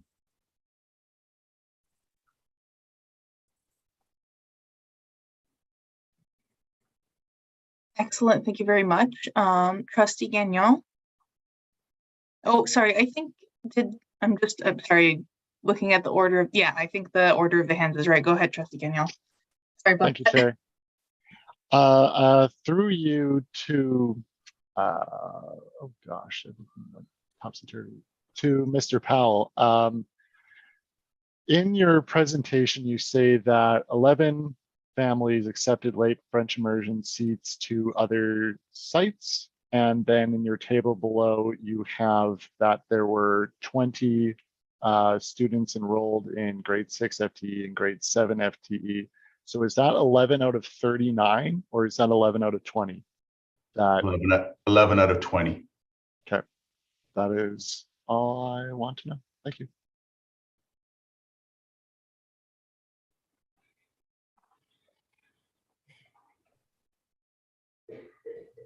Tracy, go ahead.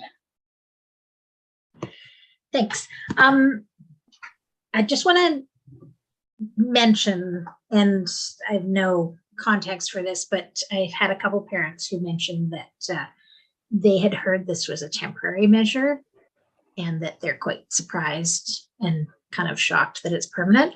I don't know that, so I'm just putting it out there that that's maybe a communication piece to look at. But my other question is, if you're thinking about this as a long-term thing and hearing that, 50% of the program, from what I understood from the teachers, is dropped off because of that issue.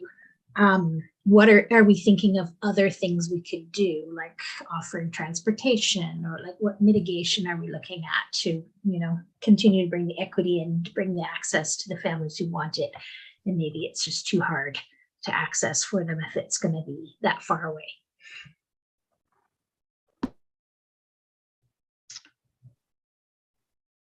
Chair, did you want me to jump in on that? It sounded like we were beginning to brainstorm about how to look at it. So Tracy, I wasn't sure if you wanted me to continue. I don't want to get into the weeds deeply either. I'm sorry. It just kind of popped into my head. Okay, thank you.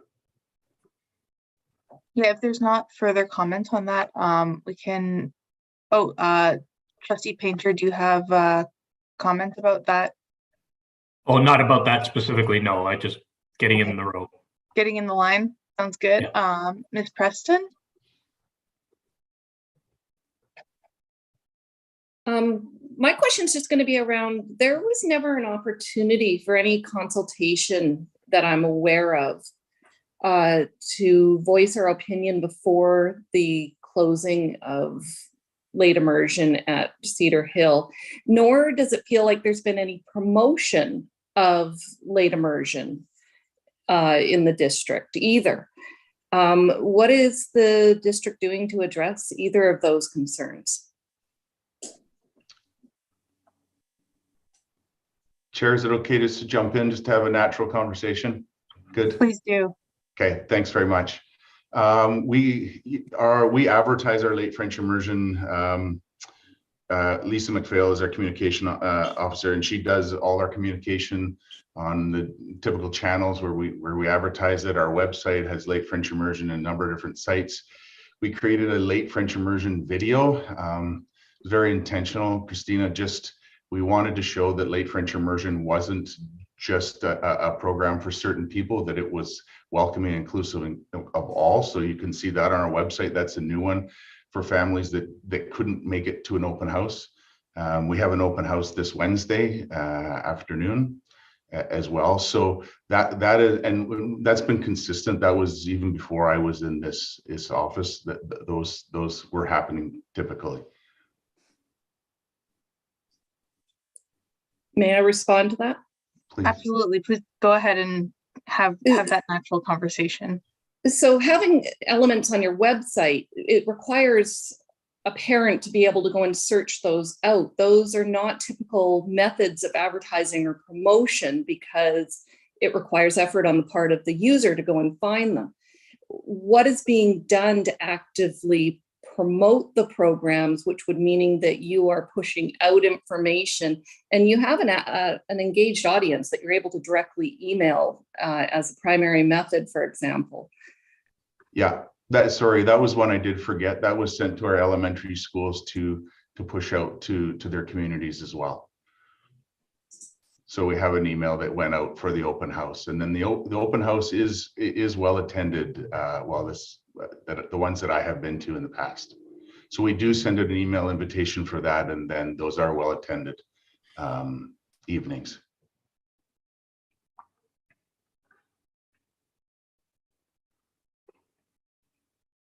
Okay, and what about the consultation piece prior to deciding to close the Cedar Hill program? Yeah, that was a difficult one for sure, Christina. Last year when we had a registration process, as we typically do in early January, and the late French immersion went, and we had 20 families that enrolled or enrolled for late French immersion at Cedar Hill. And then we had the budget process that happened quickly after, and it just went so quickly. We did speak about this afterwards, but I appreciate that was after the decision when I met with all the parents that evening. I know that Andy and Amy are nodding, but I appreciate that there wasn't that consultation process beforehand on which of the district programs of choice to close. Yeah, and it also didn't allow for any families to have their input if they weren't applying for last year specifically. So it meant that any of us with children in younger grades were not aware of the situation. Okay. I'm going to allow for some other people to make their comments and questions. Thank you. Thank you so much for your questions. I'm going to pass it over to the Tushers. I think that's a really important piece about consultation and engagement to mention tonight, is that our understanding was that it was a 1-year closure. And so we've done some really quick work in January to look at our community and show interest. So I think that's the first piece that I want to mention in terms of engaging and consulting. We are doing our very best to reach out to the district and work for a solution to keep this option available for our children. And we know that there are really creative and innovative solutions, whether we're dealing with a budget for 1 FTE or whether we're dealing with space. So I think those are my first comments about consultation. We are doing our best to reach out to you regarding late French immersion at Cedar Hill. And my second question or comment is that I think it's really important to look at the future of these areas. So we have a lot of growth in the feeder schools and interest that's feeding into Cedar Hill. And we know that there's lower interest at other schools. So I know Cedar Hill has historically low enrollment, but we need to look to the future and see what's out there in our communities, and engagement and consultation will help to that. So I think there are different criteria we can look if we are making decisions about a late French immersion enrollment. And just a couple of things, Chair, before we jump in there. Go ahead.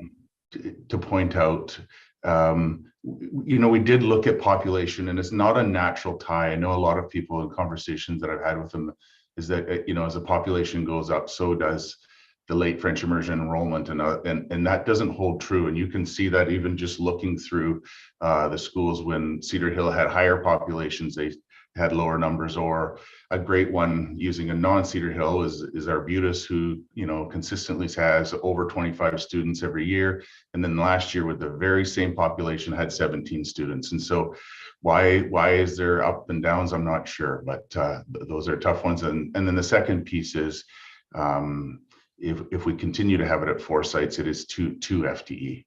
It's not just the one, but only one additional because there is a grade 7 class at Cedar Hill right now.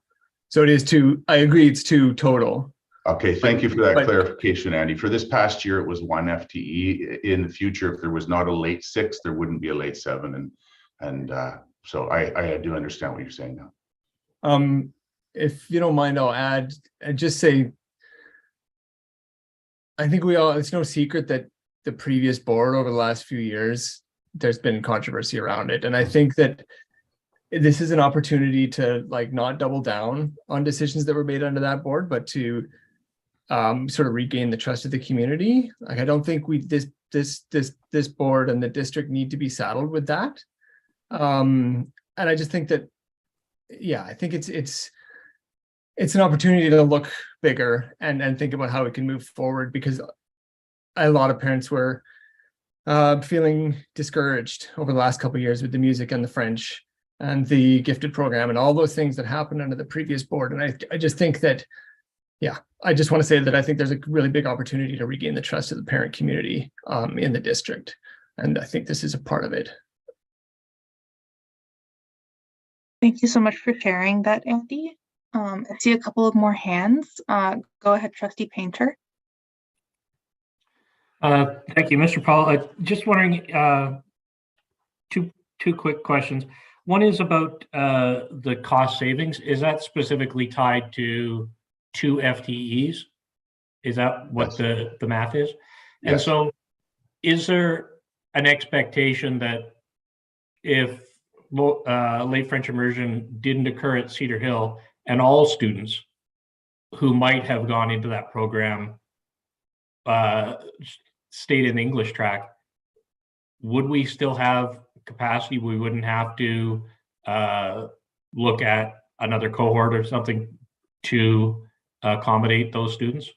Yeah, I can understand if it was 10. If it was 20, though, that's seeming a little heavier.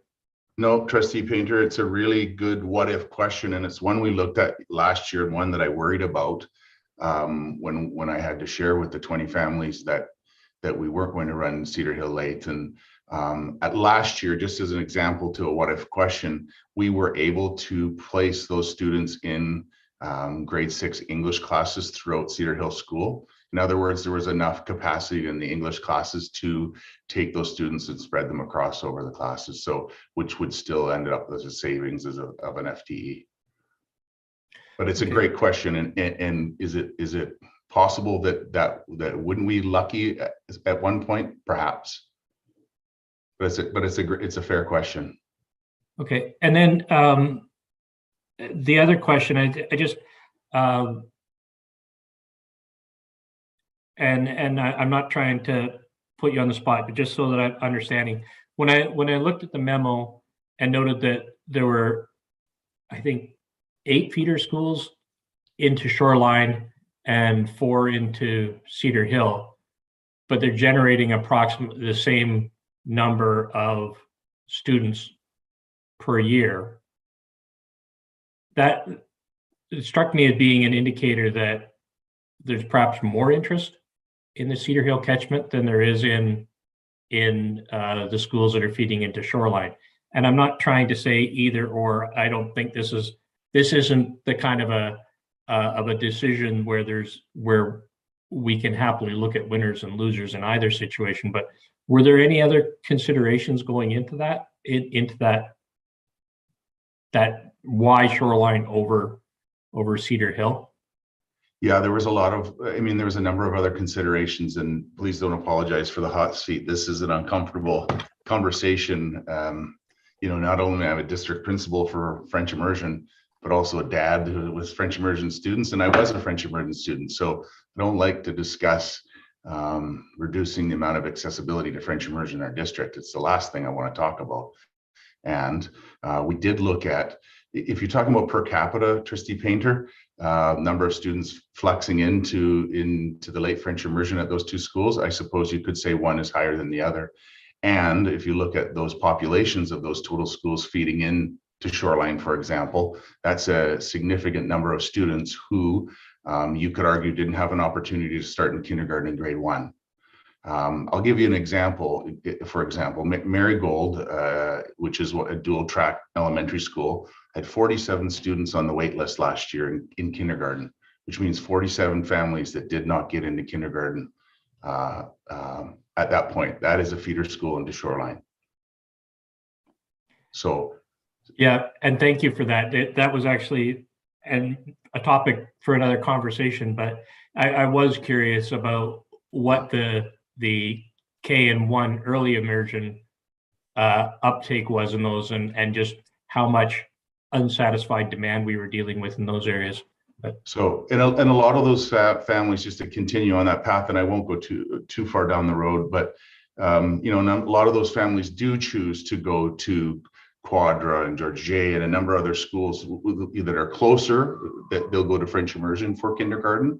And so we do find, we have access points in other schools for them, and they willingly go to those. And so that was so geographically, for sure, was a part of the decision. Again, we have 1 school on the east side of Victoria.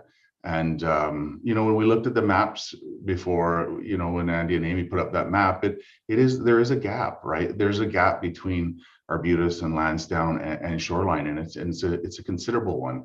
And also, if you flip that on its head and you say, here's a kid who lives in the Macaulay or around that area, could they travel? Where would they travel to? How far would that be? And so that consultation, question, it's fair. And I would say, if we're talking about a program of choice, I don't know any of our communities that wouldn't want to have a site that is proximal to them. So that's a difficult decision. But those are 3 variables, for example, that we looked at as part of the decision, and they're tough conversations. Thanks, I appreciate it. Thanks so much for your questions, Rob. Trustee Duncan, go ahead. Yeah, thank you, Chair. What struck me, just speaking to the previous board's budget decision, a budget decision doesn't sit like that, doesn't sit well with a program-based decision. One would like to think that when we're making decisions about the availability of programs of choice or any programs in our district, that we don't do it in the context of a budget process whenever possible. I think there might be also a gap in our policies and our regs when it comes to programs of choice and the decision-making process around the availability of those programs, how they're reviewed, what goes into when they're reviewed, that kind of thing. Certainly when I was looking for some guidance around, what policies and regs are in place around programs of choice, there is 6120.1, which is our regulation on our policy around programs of choice, but neither speaks directly to decisions after a program has been approved and how that availability of that program in the future might be reviewed and decisions might be made, and when parents and students are brought into that process. So, in my view, that there might be a gap here that we need to address so that there is some clarity moving forward about how we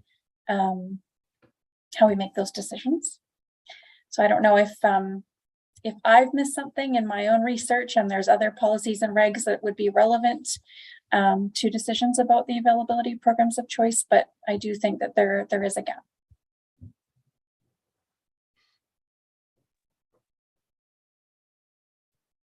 Mr. Powell, do you have any comments on that, or shall we move on to the next set of questions? I don't disagree, Trustee Duncan, at all. I thought you were moving to Trustee Gagnon. I didn't know if it was an old hand waving or. Oh no, go ahead. Oh, sorry, unless there's no further comment, in which case go ahead, Trustee Gagnon. Yeah, absolutely. Thank you, Chair. My question got kind of sparked by Christina's question about promotion of these events. And I know that there has been some on the district's social media feeds.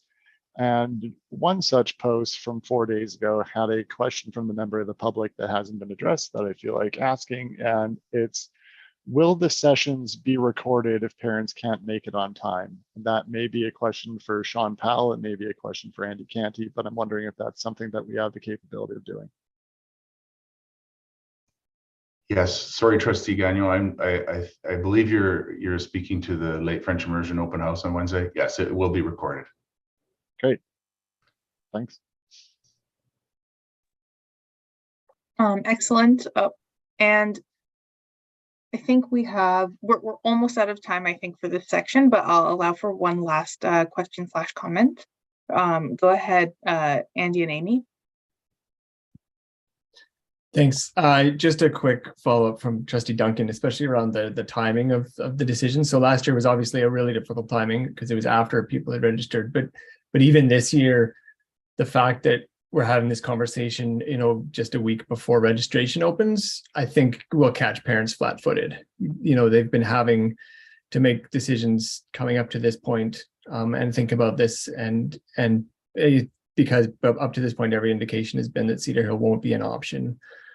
It's challenging for people to pivot that quickly when it's a decision you're making for your family for the next 4 years of your kids' schooling. And so, I just wanted to agree with Trustee Duncan's really good point about how and when the decisions are made.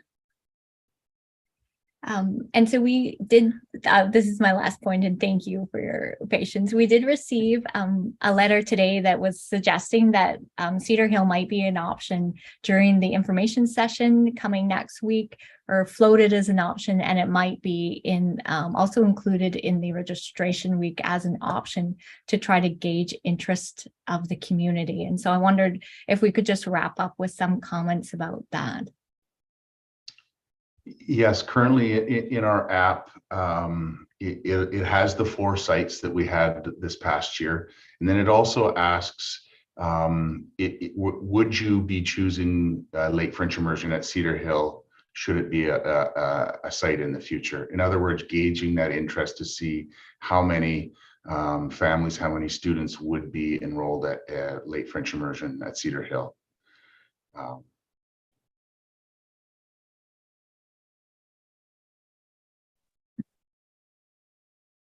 Sorry, sorry, Oh, Chair. Go ahead, yeah.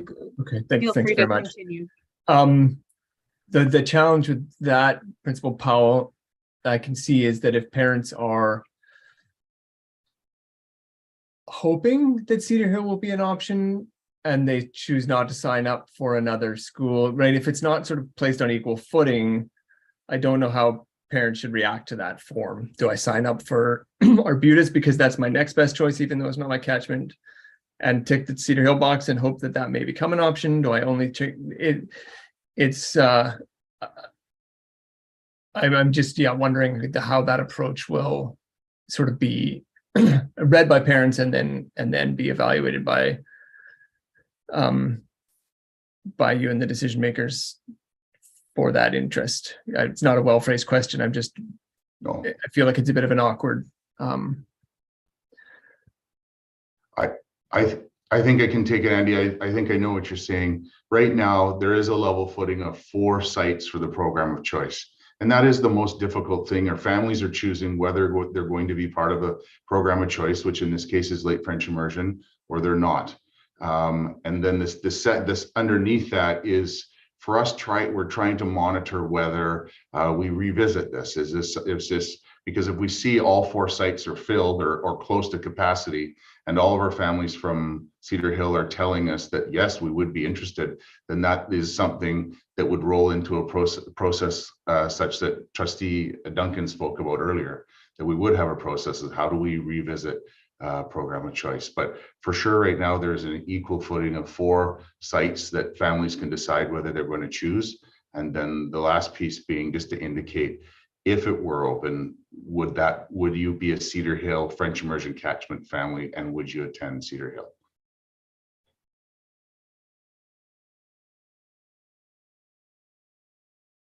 Thank you so much. Unless there's any further comment, I think it's time for us to move along to the next agenda item. But before we do so, I'm wondering if there's any interest in a quick water break of 5 minutes. I'm seeing some smiles and thumbs up. So let's I guess hit pause on the meeting. Let's return here in 5 minutes if that works for everybody. Thank you, Chair. Sounds good. Thank you so much.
Welcome back, everybody.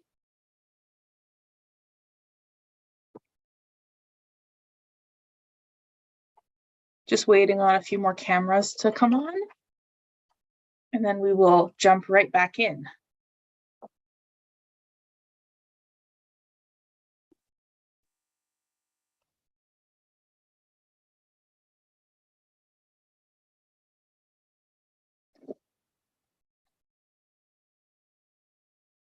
Awesome. How's everybody feeling? Pretty good? I know these meetings can get a little bit long, especially this late at night. Okie doke. So we're going to move on to a previously C3, now C4 of the agenda. Associate Superintendent Arts, if you'd like to take it away. Yeah, thank you, Chair. So this is the time in the year where we talk about Board Authority Authorized Courses, or BA courses. I have a memo in your package on page 61. Has some background from the Ministry of Education and Childcare around BA courses, and also has the timeline from our school district when we're looking at approving these courses. You'll notice the recommendation at the end is that this year there are no new BA courses being recommended to you. So it's a pretty straightforward update. But if there were questions, I'm happy to answer them, or we can carry on as normal next year. And if there's some more new courses, we'd bring them forward.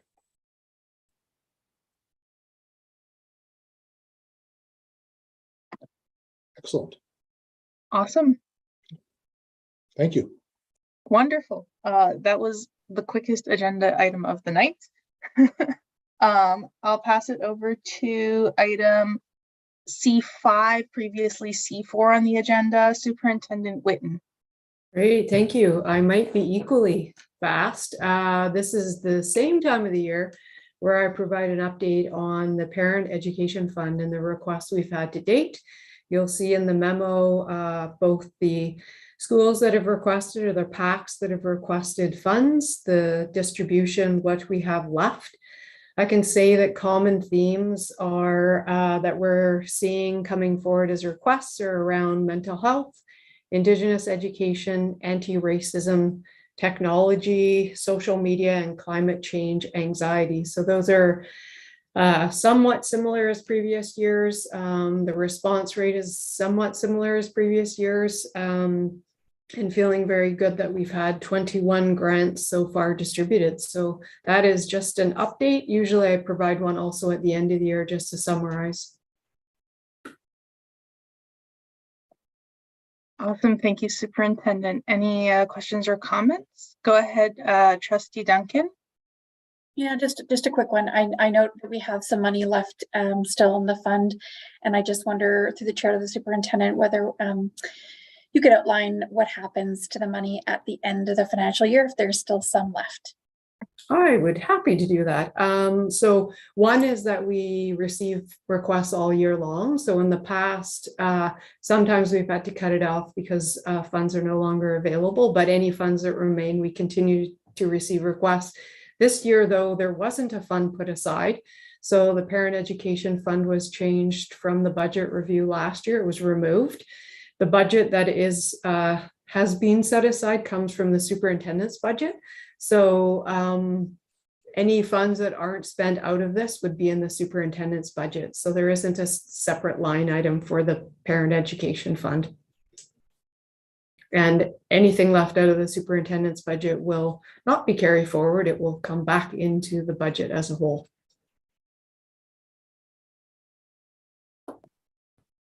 Thank you so much. Next item on the agenda, I'm going to pass it over to Trustee Kwan for VCPAC EA Standards of Practice.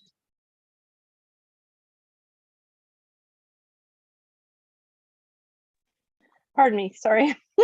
Caught me unawares with my mouth full. All right, so just in response to the letter that was sent by President Humphreys from VCPAC, asking the board to support a letter that they had already written. And so this was my motion in response to that.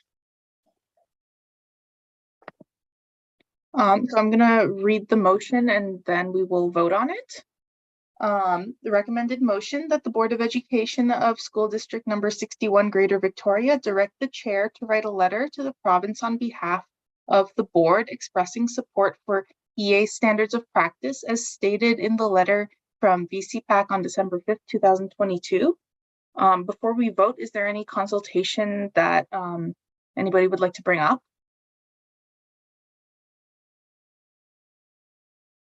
It's looking like not. Oh, sorry. I just wondered if President Humphreys wanted to speak to it at all before we go to a vote. I thank you, Karen. So unprepared for this meeting tonight. I read the agenda probably about 5 minutes before the meeting, and I saw that, and I was very happy to see it. If any of you haven't heard me go on about education assistant standards of practice yet, I'll try and be really brief. But the bottom line is that there are a huge variety of different programs for education assistants to learn how to do their job. There's a variety of qualifications around the province, just supporting education assistant standards of practice at the provincial level. It would be great to see the district get behind this because it will bring equity to students. It will support staff in a really good way to be able to perform their jobs starting from the same base level of understanding of knowledge of what their capacity is. And it will also begin to establish education assistants professionally, in a sense that right now, because the qualifications are so varied, it's really, really difficult for them to be often treated as a profession, and they're not really seen as professionals, they're seen as paraprofessionals, but their work is highly specialized and should be on a professional level, but that really starts with standards. So I won't go on more about it, but it's a really important thing. Thanks so much, Tracy. Looks like we have a hand up. Jane Massey, go ahead. Hi there. Thanks for the time. And I went back and listened to your presentation on December 5th, Tracy. And while I wholeheartedly agree that we need some standards and they are all over the map, you know, I personally know of people from Victoria who can't get hired in Souk. I've personally had that happen. And but the hard thing for me is it needs to come with hours, because we're not going to attract people to want to take those courses when they can't go into a sustainable job. You know, why would you fork out a few $1,000s? You know, I think the last ones are around $3,000 to take a course that you're going to have to get a supplementary job. So they kind of need to go hand in hand. So, and I know that it's definitely been addressed to, you know, to lobby the provincial government for more money, but they definitely need to go hand in hand because I don't see how one works without the other. So thank you. Thank you so much. And can we get a vote on the motion?